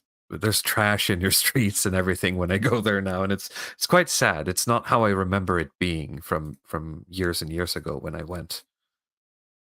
No, it's the decline is real, but back to I am back. confident that you can find a way out somehow.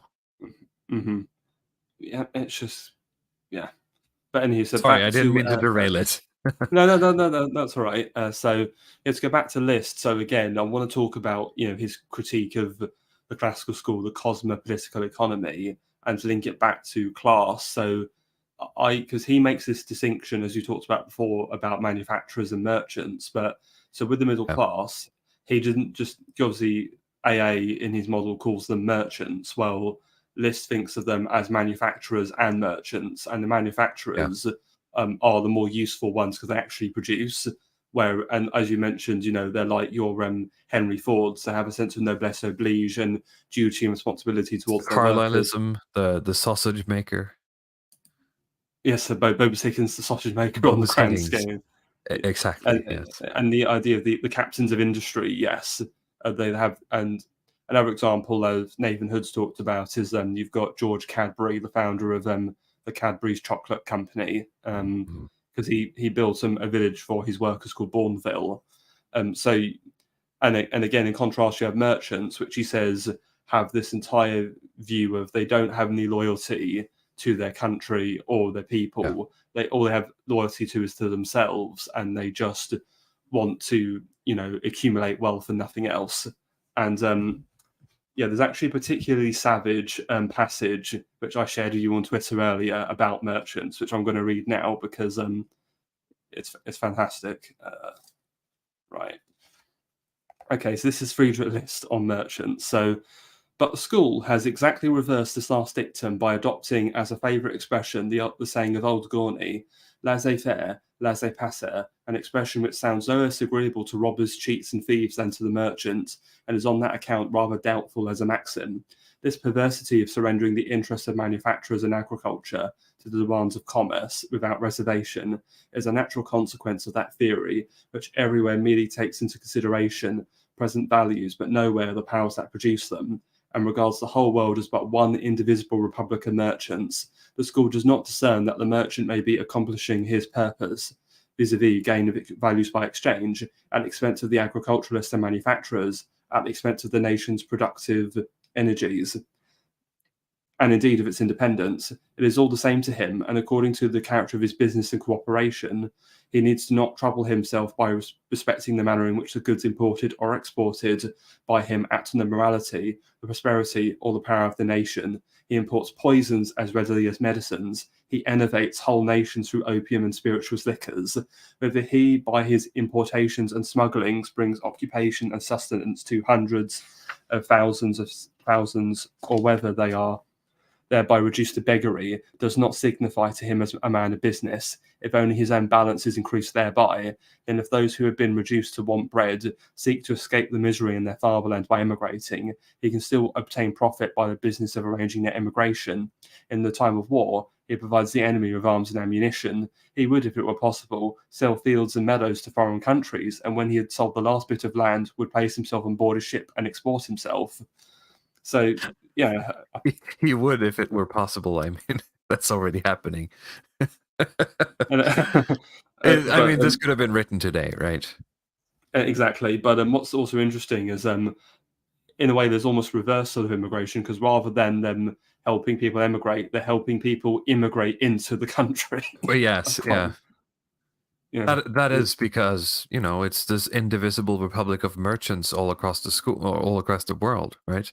There's no difference between, you know, Zimbabwe and Norway. It's the same thing. You can just move people around and balance the economy, and it's going to work out great. No, we're one big economic zone, and it's going to be Exactly. great. Yeah. Yeah, as you know, once you land on Lampedusa, it doesn't really matter where you go, right? You're just in the Eurozone now, so you're just going to be taken care of somehow. No, precisely. But what's this? Selling England by the pound.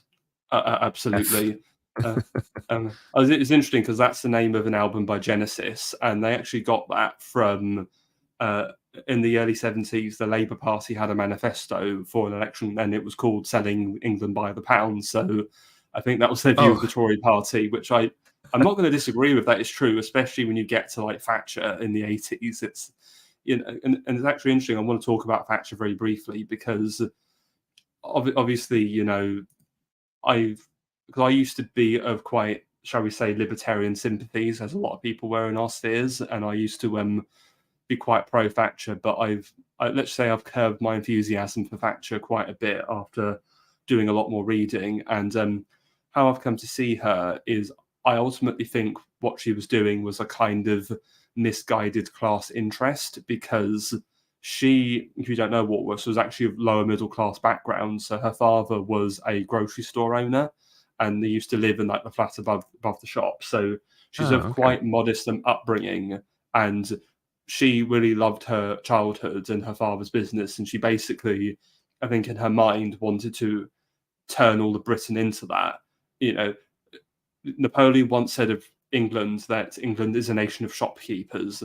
Margaret Thatcher wants to turn that dream into a reality. She tried to do that with her policies, and I think that was a tragic disaster. And going back to, you mentioned Juvenile earlier, I actually think with Thatcher as well that there's also a level of deliberate power seizing as well, because if you think about it, so all the Britain's industry after the Second World War was nationalised by Labour, so the manufacturers were absolutely weakened. You know, Labour kind of ran it into the ground, and then the merchants under Thatcher take over, and then they absolutely smash the unions and all of the working class, and they completely sell off all of the all of the industry. So there's a decline and fall of the workshop of the world, because talking about List again, you probably noticed when you're watching the videos that List absolutely is like, everybody should follow what Britain was doing, because Britain was the workshop of the world, and was literally had like the perfect economic strategy, and until they started adopting free trade and it all went tits up. Yeah, it was great until you became laissez-faire. Is basically what he says. Well, actually, something actually to clarify on that point is that List, despite being known as a protectionist, actually defends free trade in some circumstances. He says you should only adopt free trade when you are like a backwards, like Amazonian tribe. Oh and you yeah, have yeah, that's absolutely true. nothing. He says that. Yeah. Or you adopt it when you're if you the don't have economic- any like ocean connections, stuff like that, you're just. But I mean, in every sense, you're just beholden to whoever's next to you at that point, right? So No, certainly. But no, it's just interesting that. And in the other extreme, he says you should also adopt free trade when you are an economic superpower like Britain was in the 19th century. And to quote List directly, an economic hegemon has a tendency to, quote, kick away the ladder. You try to take away the means by which you became rich and powerful from everyone else, and instead sell them the opposite to exploit them. And this model is exactly what the Americans have done. Like, they were once, because that's actually a country List is also very approving of, because he actually spent time in America and actually met Alexander Hamilton, who was was an economic nationalist, and he predicted the economic rise of America Listed. And America had a very protectionist, economically nationalist strategy in the 19th century, and that allowed them to overtake Britain, which had adopted free trade. And America's now the hegemon, but now the same thing's happening to America. They are deindustrializing at expense of the Chinese. So, maybe in the next century, the Chinese are going to be the economic overlords that we're all going to have to. Well, I have heard the argument, and it'd be interesting to hear what you think about it. I have heard the argument that, Britain's mistake was, getting too invested in its colonies. They should have just extracted more wealth than they actually did. Is there anything to that? That Britain were they were taking too much care of their colonies? That I'm not sure of, and the only thing I can say is that I do know that the empire was a net cost. So Britain didn't have an empire to make money. Britain had an empire because it could. So to go back to Veblen, you could argue that the empire was a form of conspicuous consumption, as it were. That's one way to put it. Yeah. Mm-hmm. Yes, and so and also that's something that's interesting with List, because obviously List died he actually committed suicide in 1846, and so he never foresaw the collapse of British power. So in his defence, I don't think we can quite criticise him too much for defending a economic superpower employing free trade, because it seemed to be working at the time. But we know now from hindsight that no, free trade is the death knell of a healthy, functioning national economy. So, yeah.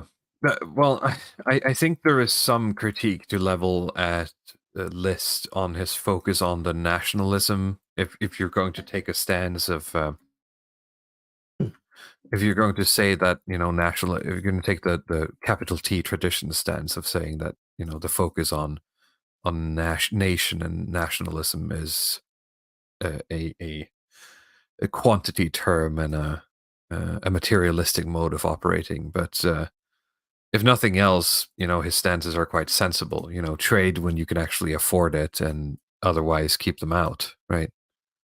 no, exactly. And there are some other healthy sentiments. Like he actually says in there at one point that though at times he has defended, because there are times where he's defended the importation of foreign workers, and his logic for that is like, well, if you want to become a manufacturing power, you have to bring in foreign experts who know what they're doing, so your own people can learn from them. And then when you don't need them anymore, just get rid of them, basically. That's what we did with the oil. We brought in the Americans to teach us how to drill. Then we already knew about like the seafaring and the subsea stuff already. And then you know, once we learned it, we kind of phased them out, right? Oh, well, that's what the Soviets did as well under Stalin. They brought them all in during the Great Depression to help industrialize the Soviet Union. Then with the Cold War, they kicked them all out. So Yeah. yeah, and but but then to go on from that, he then also says though that a nation should be ethnically homogenous. So he defends, a kind of national or racial purity, as it were, to maintain a healthy economic society. But yeah, again, he gets a bit too tunnel vision-y, focusing too much on line go up. And though he defends some elements of tradition, like he actually says he thinks monarchy is a good for long-term stability, as rulers can make long-term and profitable decisions. His instincts are still, I think, towards like liberalism and republics and perhaps voting and Well, elections. that's the difficulty, right? I mean, you say liberalism, but is it liberalism or more libertarianism?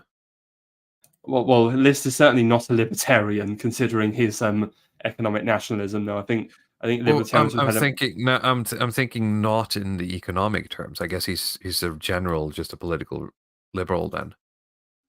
oh, yeah, I he's don't know if definitely.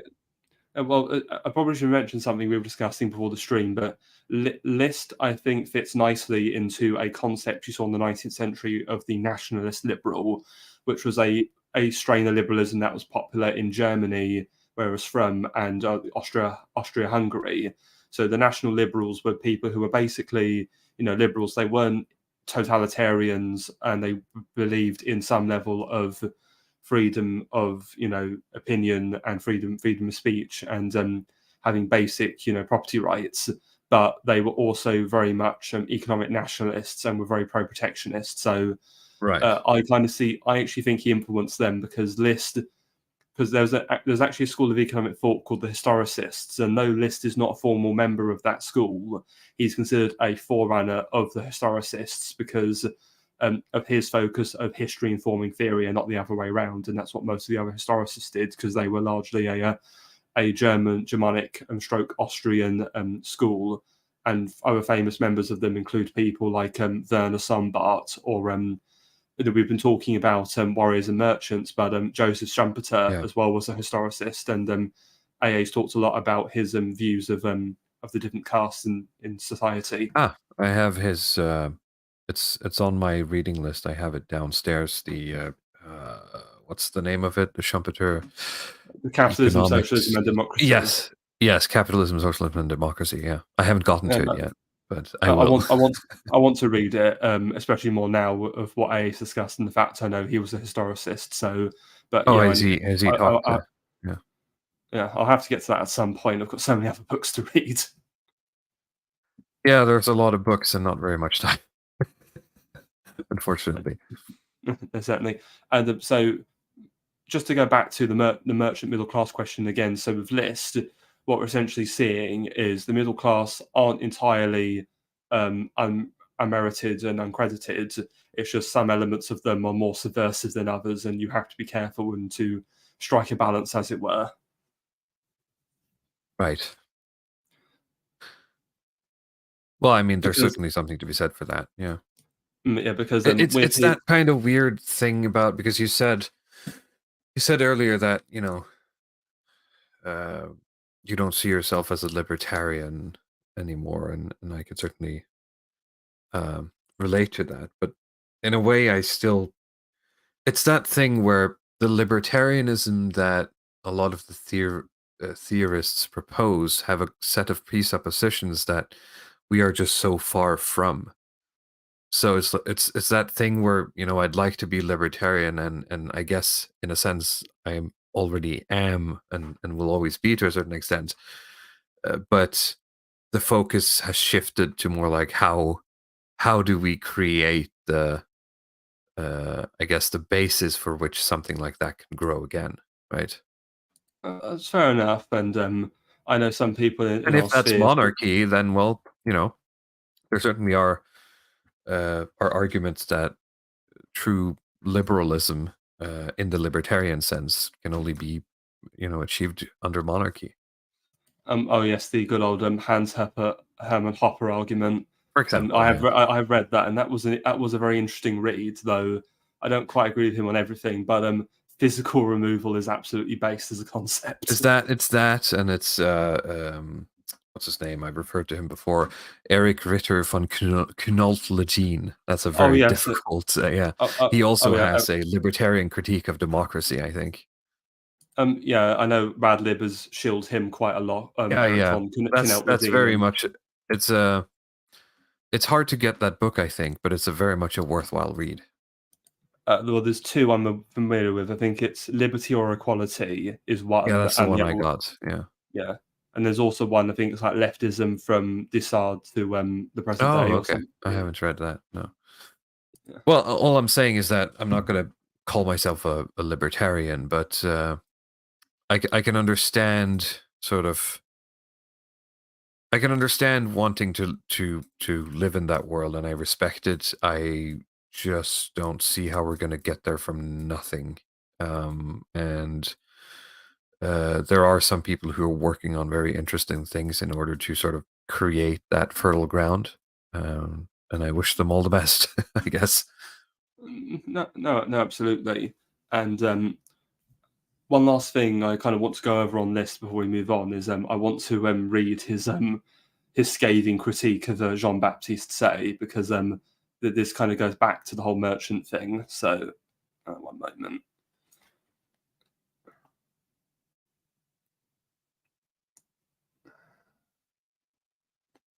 Yeah, so if we turn our attention from the system to its author, we see in him a man who, without a comprehensive knowledge of history, without deep insight into state policy or state administration, without political or philosophical views, with merely one idea adopted from others in his head, rummages through history, politics, statistics, commercial and industrial relations in order to discover isolated proofs and facts which may serve to support his idea.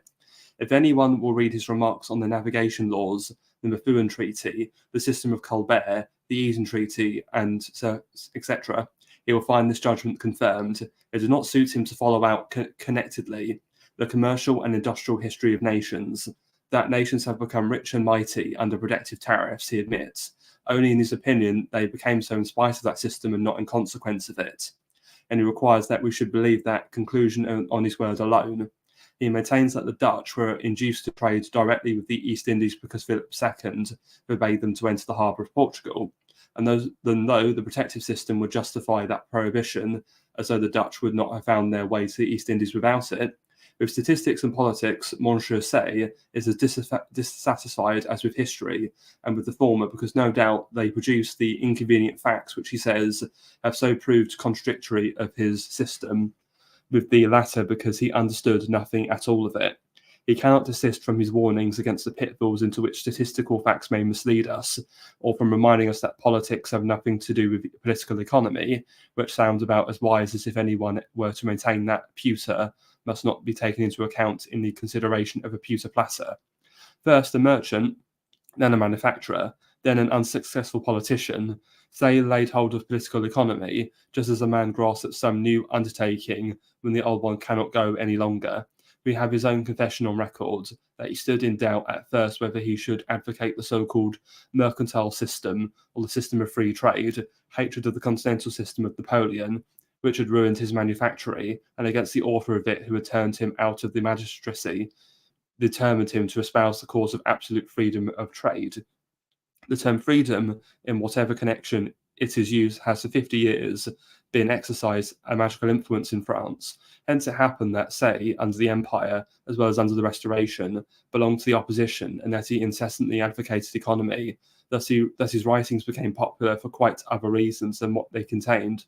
Otherwise, would it not be incomprehensible that their popularity should have continued after the fall of Napoleon, at a period when the adoption of Say's system would inevitably have ruined the French manufacturers?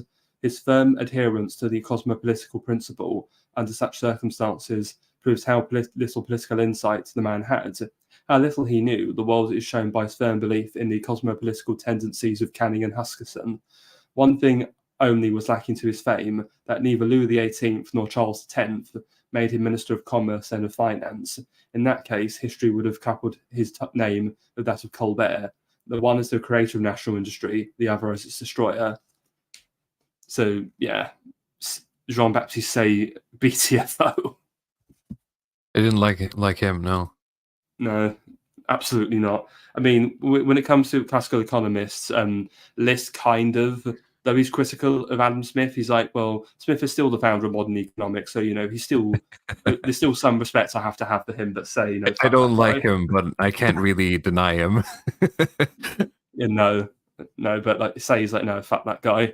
But basically, his Yeah. argument is that Say is this like middle class merchant politician who basically was a failure, and then his Right. whole like economic worldview is just done out of spite. Which I think when you look at the modern middle class, that really has some resonance, especially when you look at like the I mentioned earlier the FBPE types, the really radical Remainers in Britain who are so spiteful against the people who voted for Brexit. It's like, how dare you make it harder for us to go to the south of France and engorge ourselves on cheese and wine and whatnot. How dare you? Well, I don't really have enough like historical knowledge of them to sort of make like agree or disagree with List, but I'm gonna have to take his word for it. When it comes to Smith, I understand where he's coming from, but I think he's being a bit too hard on him. Again, he's like we're talking to the guy who basically invented the idea of all of this. um, and he's criticizing him for not. Well, he's criticizing Adam Smith for not thinking too much on macroeconomics before macroeconomics was even a thing. So I suppose that's a fair point. I mean, after really thinking about it, I do agree he's probably a bit too harsh on Adam Smith, but again, I completely agree with him still, on I think some of his criticism are fair. I don't want to like try to defend Adam Smith too much. I just gotta, I had a bit of a bad feeling when you went through his critiques of Smith. I was like, well, you're being a bit harsh. Well, ultimately, with those videos, I just wanted to give a Oh, summarization of not you. what I meant yeah. List. Yeah. Yeah, so that's just what I want to clarify for anybody watching those videos. I'm just trying to give a summarized account of what List is saying. That's not my own views on what List is saying. I'm just, a value-free analysis, as it were, or just value-free conveying in that sense, more likely. Yes, is there any final words you want to say on List before we move on? I don't know. Very interesting combination of economics, and as with many of the others, a bit too focused on just the quantity, not the quality. I think that's all. Oh, I agree. I think that's a fair point. So, But a very interesting collection in the same way that I'd say I don't know if this was before the stream, but sort of in the same way that Burnham tries to explain the move from feudalism to what he called the managerial revolution of the 20th century. List is explaining a lot of the transitions that happened in those years, and it's also interesting. I had to look him up on Wikipedia earlier, and I think it's something like he was. It's one of those like he's just like me moments where you feel bad for him because he was born in the Holy Roman Empire, but he died in the Austrian Empire. So I have a feeling it's kind of like that feels kind of sad. I don't know. I see what you're saying, yeah, because he was born before the Holy Roman Empire was abolished. Exactly. Well, You're born in the Holy Roman Empire and you die in the Austrian Empire, and pour one out for List. I hate to correct you, but he was born in the Kingdom of Württemberg. Oh which, no, wasn't really in the so Holy Roman Empire or something. hang on. The Württemberg was part of the HRE. It's just that obviously the Austrian Empire was just the domains of the Habsburgs, which included. Okay. So I just so remember reading, Wikipedia has that like fact sheet at the top where it says like where he was Yeah, born and where he died, and I just yeah. remember reading Holy Roman Empire. Well, then Uh, it's not too bad. Yeah. Yeah, I know. Well, he was a very strong German patriot, and it's eminent throughout the national system that he really wanted Germany to do well. And it's a shame Yeah, he yeah. didn't live to see Germany's economic rise. So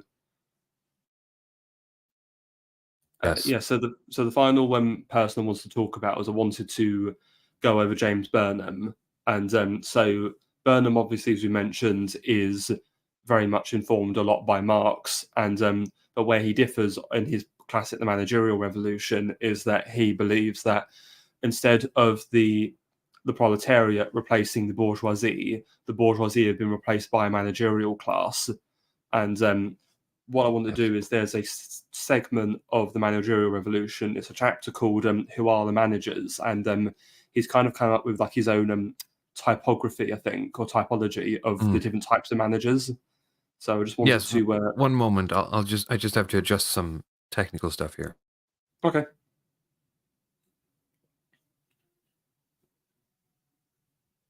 Right. Okay. I should be ready. all right, yeah. So I'm just going to read this passage. So let us take a hypothetical and oversimplified example in order to make more precise what is meant by management, and to separate this off from other ideas which are often grouped with it.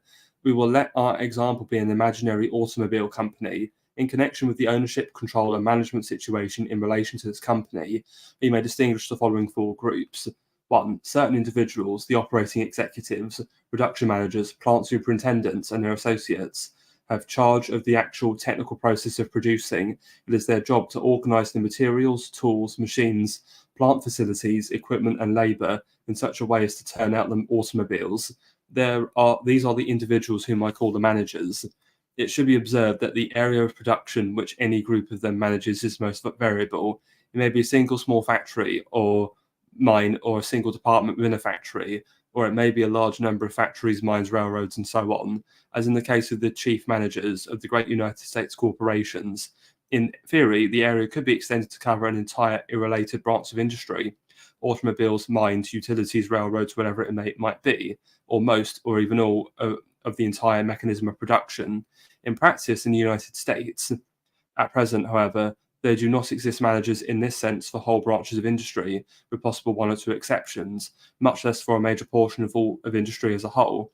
The organization and coordination of industry as a whole is carried on through the instrumentality of the market, without deliberate and explicit management exercised by certain managers or indeed by anyone else. 2. Certain individuals, among who in the United States at present would ordinarily be found the highest ranked and best paid of the company officials, have the functions of guiding the company towards a profit, or selling the automobiles at a price and in the most suitable numbers for yielding a profit, of bargaining over prices paid for raw materials and labour, of arranging the terms of the financing of company, and so on. These functions are often also called those of management, and those who fulfill them managers. However, there is clearly no necessary connection between them and the first type of function. From the point of view of the technical process of production, a car would be neither worse nor better because of what it's sold for. It could be given away and still be the same car, technically speaking, or what the materials which went into it cost, nor, so far as technical problems go, does the difference between bank loans at 4% or 5% show up in the power of the motor, or a change in dividend rate after the strength of the frame. In order to distinguish this group from the first, I should call the individuals who make it up finance executives, or simply executives, reserving the terms management and managers for the first group only. 3. Certain individuals, among whom in the United States at present would be many of the directors of the company, and more particularly the bankers and big financiers who actually appoint the directors, have problems different from either of the first types.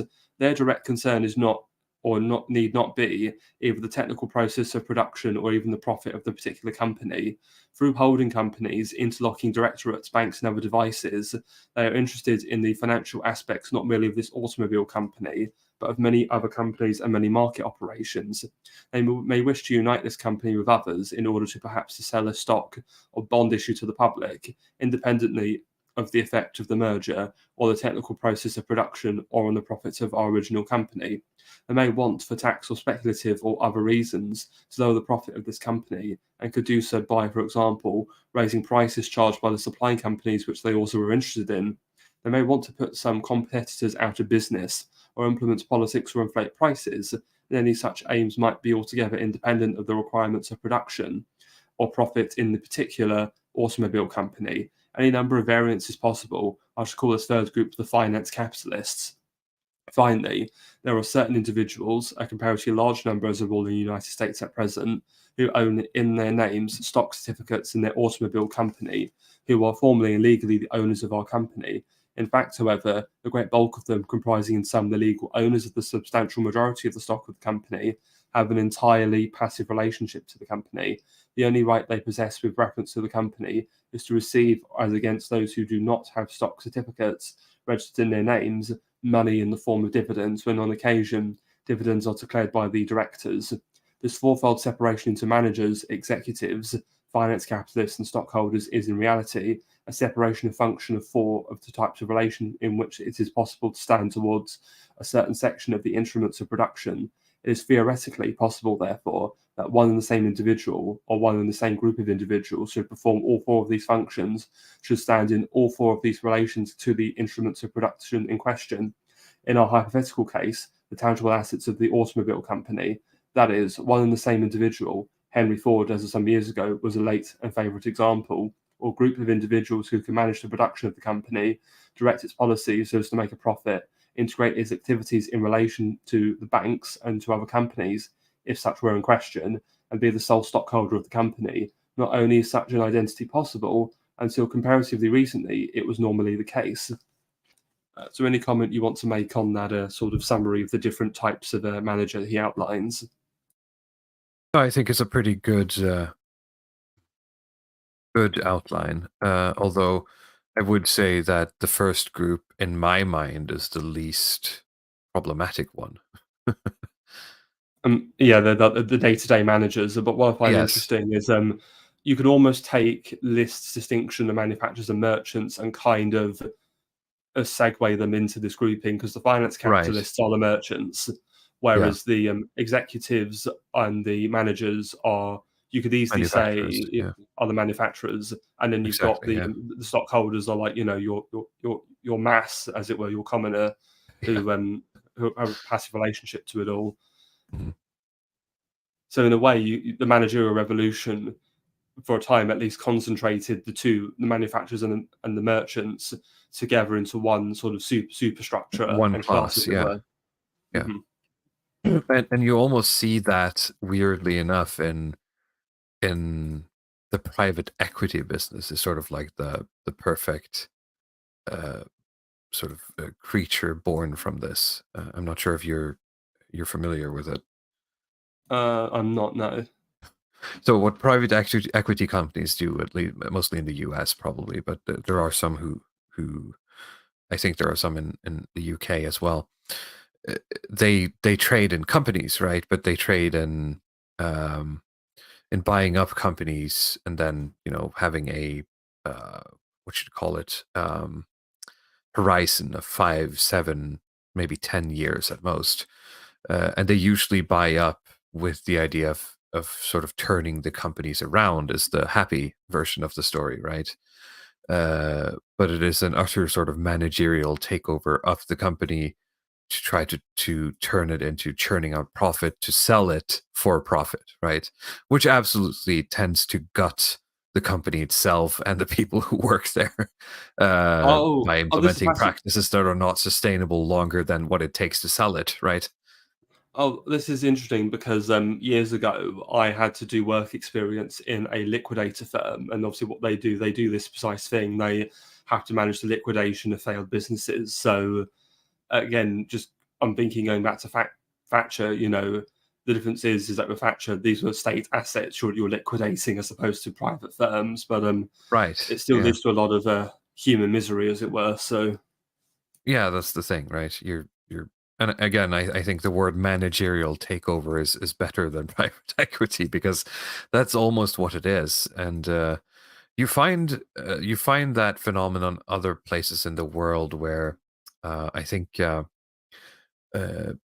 places like Japan has this, but in like a benevolent sense, where the bank has a stake in companies to the point where they can, appoint board members and in worst case take over the companies, because the shame of being a bank for a company that goes under is greater than whatever loss or whatever it's going to cost to turn it around.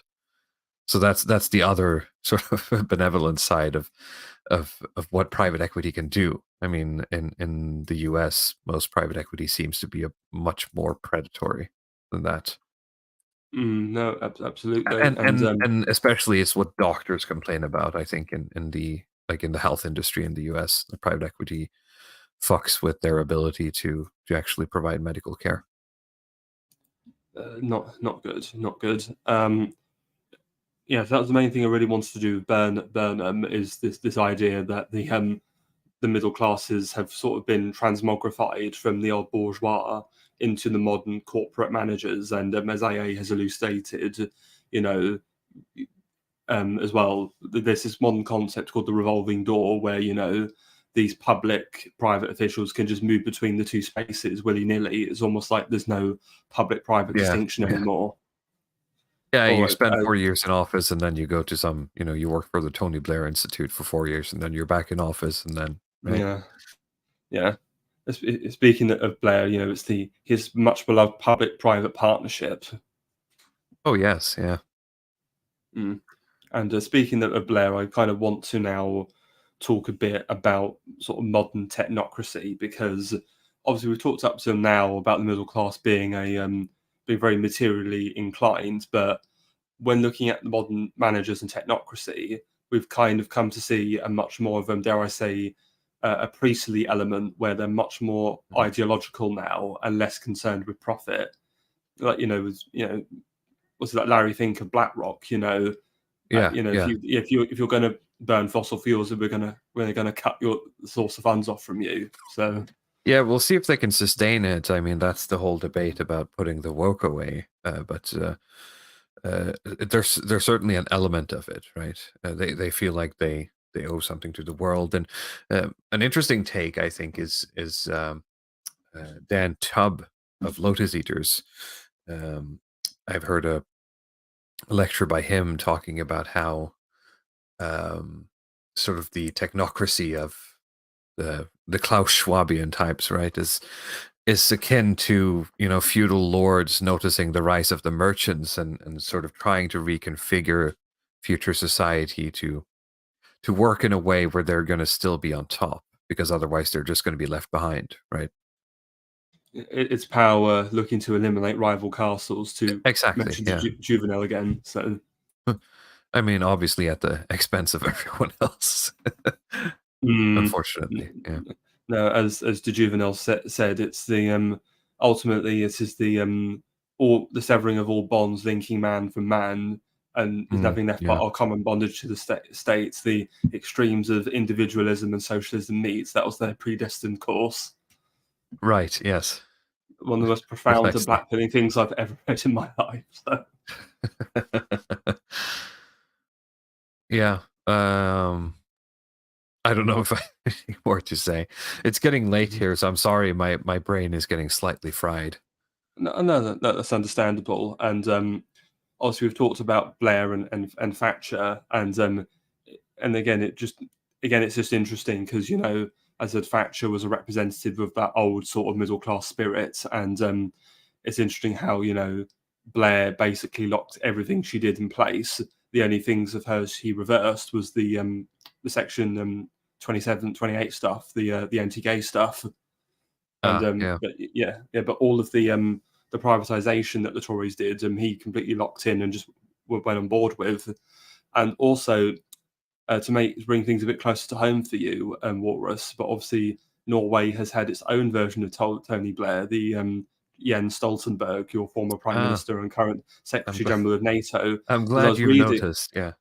yes, because well, you've mentioned him in your Longhouse streams, and he's an interesting figure because he's essentially a Norwegian Tony Blair, and No, that's not a oh, joke. I seem to recall having read interviews with him where he has said that Blairism has been an inspiration, right? And he, oh, not wonderful. directly, but like in as he's sort of grown his political views, he's been able to look to Blair and try to recreate some of that.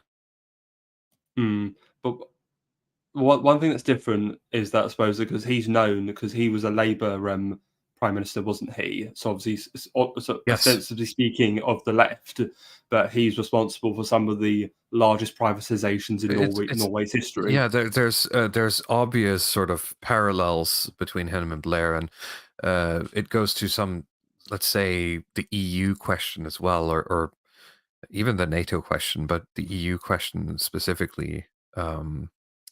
Whether or not Norway should join the EU was something he was in his youth, and this is him on record saying very much against, as anyone on the left would be back then. But he matured, I suppose, into, and it's part of what got him the position of leadership in the party is to mature into the, well, it's better to have a seat at the table because they're going to be ruling us anyway, right?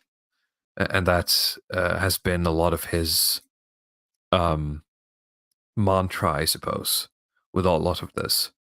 And I don't think necessarily for a small nation like Norway that that's a bad outlook. If we can create good diplomats, good technocrats, as a survival strategy that we can send out into these bodies that are going to control us anyway, then our chances of survival go up.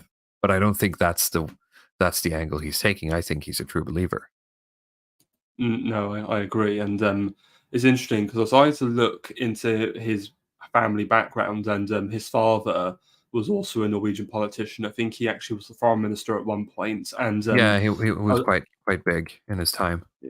yeah, and not only that, I found that so the Stoltenbergs, not only are they a prominent Norwegian political family, but if you go right back, they kind of begin being prominent in around the early 19th century, around the time when Norway became Oh separate yeah, from yeah, Denmark, but then became in personal union under Sweden. yep.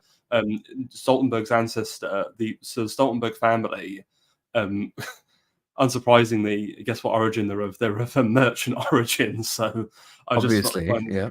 yes. So maybe you could say Stoltenberg's acting in his own class interest, perhaps. So Oh, certainly, yeah. um, but yeah, it's uh, it's we've said it time and again. It's not just because it's the closest thing we got to a Blairite figure. It's there's a lot of parallels hmm. between And it's those just two. yeah, and also just talking about technocracy.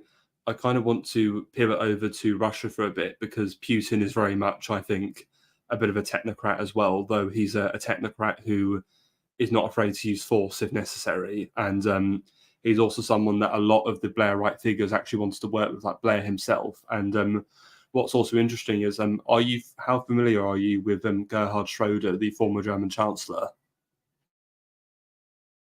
Sorry, of whom? Gerhard Schroeder, he was a former Chancellor of Germany. Oh, no, I've heard the name, but that's it. Well, he was Chancellor around the same time that Blair was Prime Minister, so late 90s, early 2000s. And he, again, was another of these sort of Blairite kind of copycats. Right. So he was Chancellor, he was the SPD, the Social Democratic Party of Germany. And he, very moderate, wanted to do a lot of the same things that Blair was doing. But he had a very productive relationship with Putin. And was one of the ones who wanted to bring Russia in with the rest of the wider West, as it were.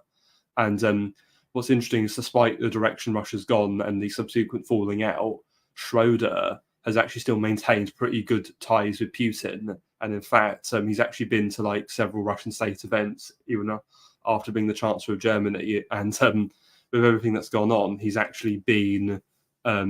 There are those in Germany that like want him to be arrested and like have his assets and wealth seized, basically, Oh, really? because yeah.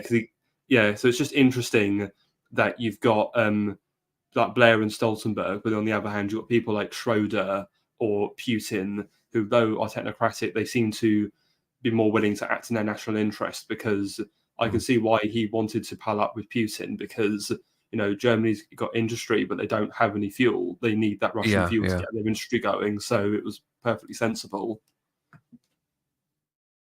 yeah. It does, and uh, well, it's it's difficult because all of these nations are in their own situations. And I see Telos in the chat says that it's a terrible argument that Stoltenberg is making, and I do agree. I don't think he's right. But the thing is, for a nation like Norway, which doesn't really have any say in the matter, are you going to take the General Secretary of NATO position, or you're going to let it go to some Belgian, right? I mean, you're going to take it, right? And also, I want to address this one. Well, Germany and France were trying to form closer ties with Russia to distance themselves from us for a while. But that is true. That's what I was talking about, the early 2000s. Obviously, thankfully, we got the Ukraine war and the Nord Stream pipeline taken care of. So, now that's not going to happen. But that was interesting because you had Schroeder really wanting to work with Putin. And of course, what really didn't help tensions between Europe and America was because the Iraq war, though Blair went along with it, most of continental Europe were against it. Oh, yeah. I remember Jacques Chirac, the president of France, went on TV and basically said Europe has to find its own way forward now without America. And it's amazing how history is diverted from what he stated. Yeah, it's funny how that works out, it just exactly, happened to work out in the favor of the US, right? Indeed. And right, so other than that, I think we've covered all the major points and things I wanted to talk about this evening. So are there any final thoughts you wanted to make? Only that now I have more books to read, so thank you for that. Always a pleasure. But I think it was very interesting. It's the whole middle class thing is a very difficult problem to grasp with, because there's an economic aspect to it, which was the primary aspect of a lot of these people we talked about today. But there is also a spiritual and a class aspect to it. And I say class, I mean sort of like interpersonal aspect to it, which is very difficult to parse. And it's especially difficult to try to parse it all at the same time. So, it's going to take some more thoughts from me before I can really lock it down, I think. Well, all I have to say for final thoughts are I appreciate the utility and benefit of the middle class having a society. However, them ruling a society is a complete unmitigated disaster because yeah, definitely. I mean, ultimately, I think them, because ultimately, as AA talks about, when they're in power, he said those in power become brittle, they become, emotional, and ultimately, I think because they're so materialist, I think they're very feminine and quite spiteful, rather bitchy, if you will. Oh yeah, most definitely. And they tend to take that out on, I don't know, whoever bullied them in school, I guess, when they get to power. and when they're when one of their own dies, like a certain American senator quite recently, they bring forward all the wonderful eulogies. Oh, they were such a tower of politics. They were such a wonderful person, and it's like, yeah. Okay, sure, yeah.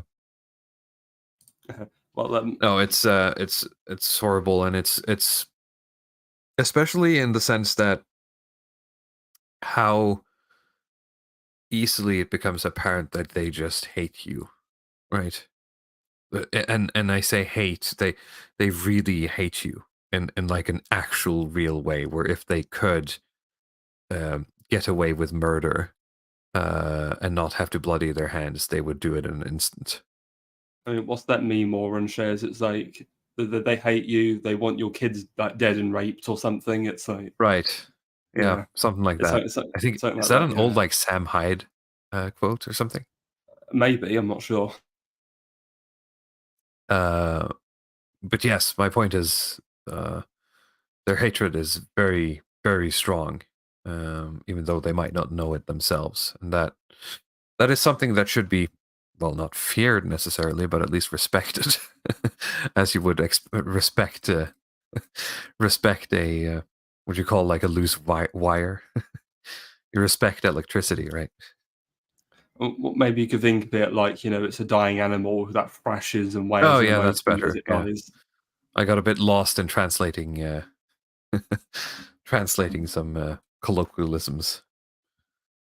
No, of course. And is there anything you would like to share before we finish? Well, obviously, there's my YouTube channel with the same name, a Walrus. Every week, usually on Thursdays, we do a stream called The Longhouse, talking about a variety of topics. I have a co-host called Letting Path. Usually we have guests, sometimes we don't. And I think that's it. My Twitter is the same handle as well. I don't know if you've linked anything in the subscription or description box below. I've linked your channel and the Twitter below. Right. So if you want to, I use Twitter a bit more shitposty than YouTube, so it's a bit more fun and games on Twitter for me. Certainly. And here we go. Yeah, it's a Hyde quote. When we win, do not forget these people want you broke, dead, your kids raped and brainwashed, and they think it's funny. Right. Thank you very much for elucidating that. And so certainly everybody go and sub to Walrus, and great content and channel, and a great guy. Love talking to you as ever, Walrus. But in terms of this channel, I'm going to be having Mr. D back in a couple of weeks to discuss Italian futurism. So it's going to be another art stream, but of course with the Italian futurists, there's going to be a little bit of political overlap as well. And there's certainly some overlap between, I think, futurism and some of the things Sorel has talked about. So that should be interesting if everybody wants to give that a watch. Other than that, thank you for watching. Please like and subscribe, and I'll see you all again. Thank you. Bye-bye.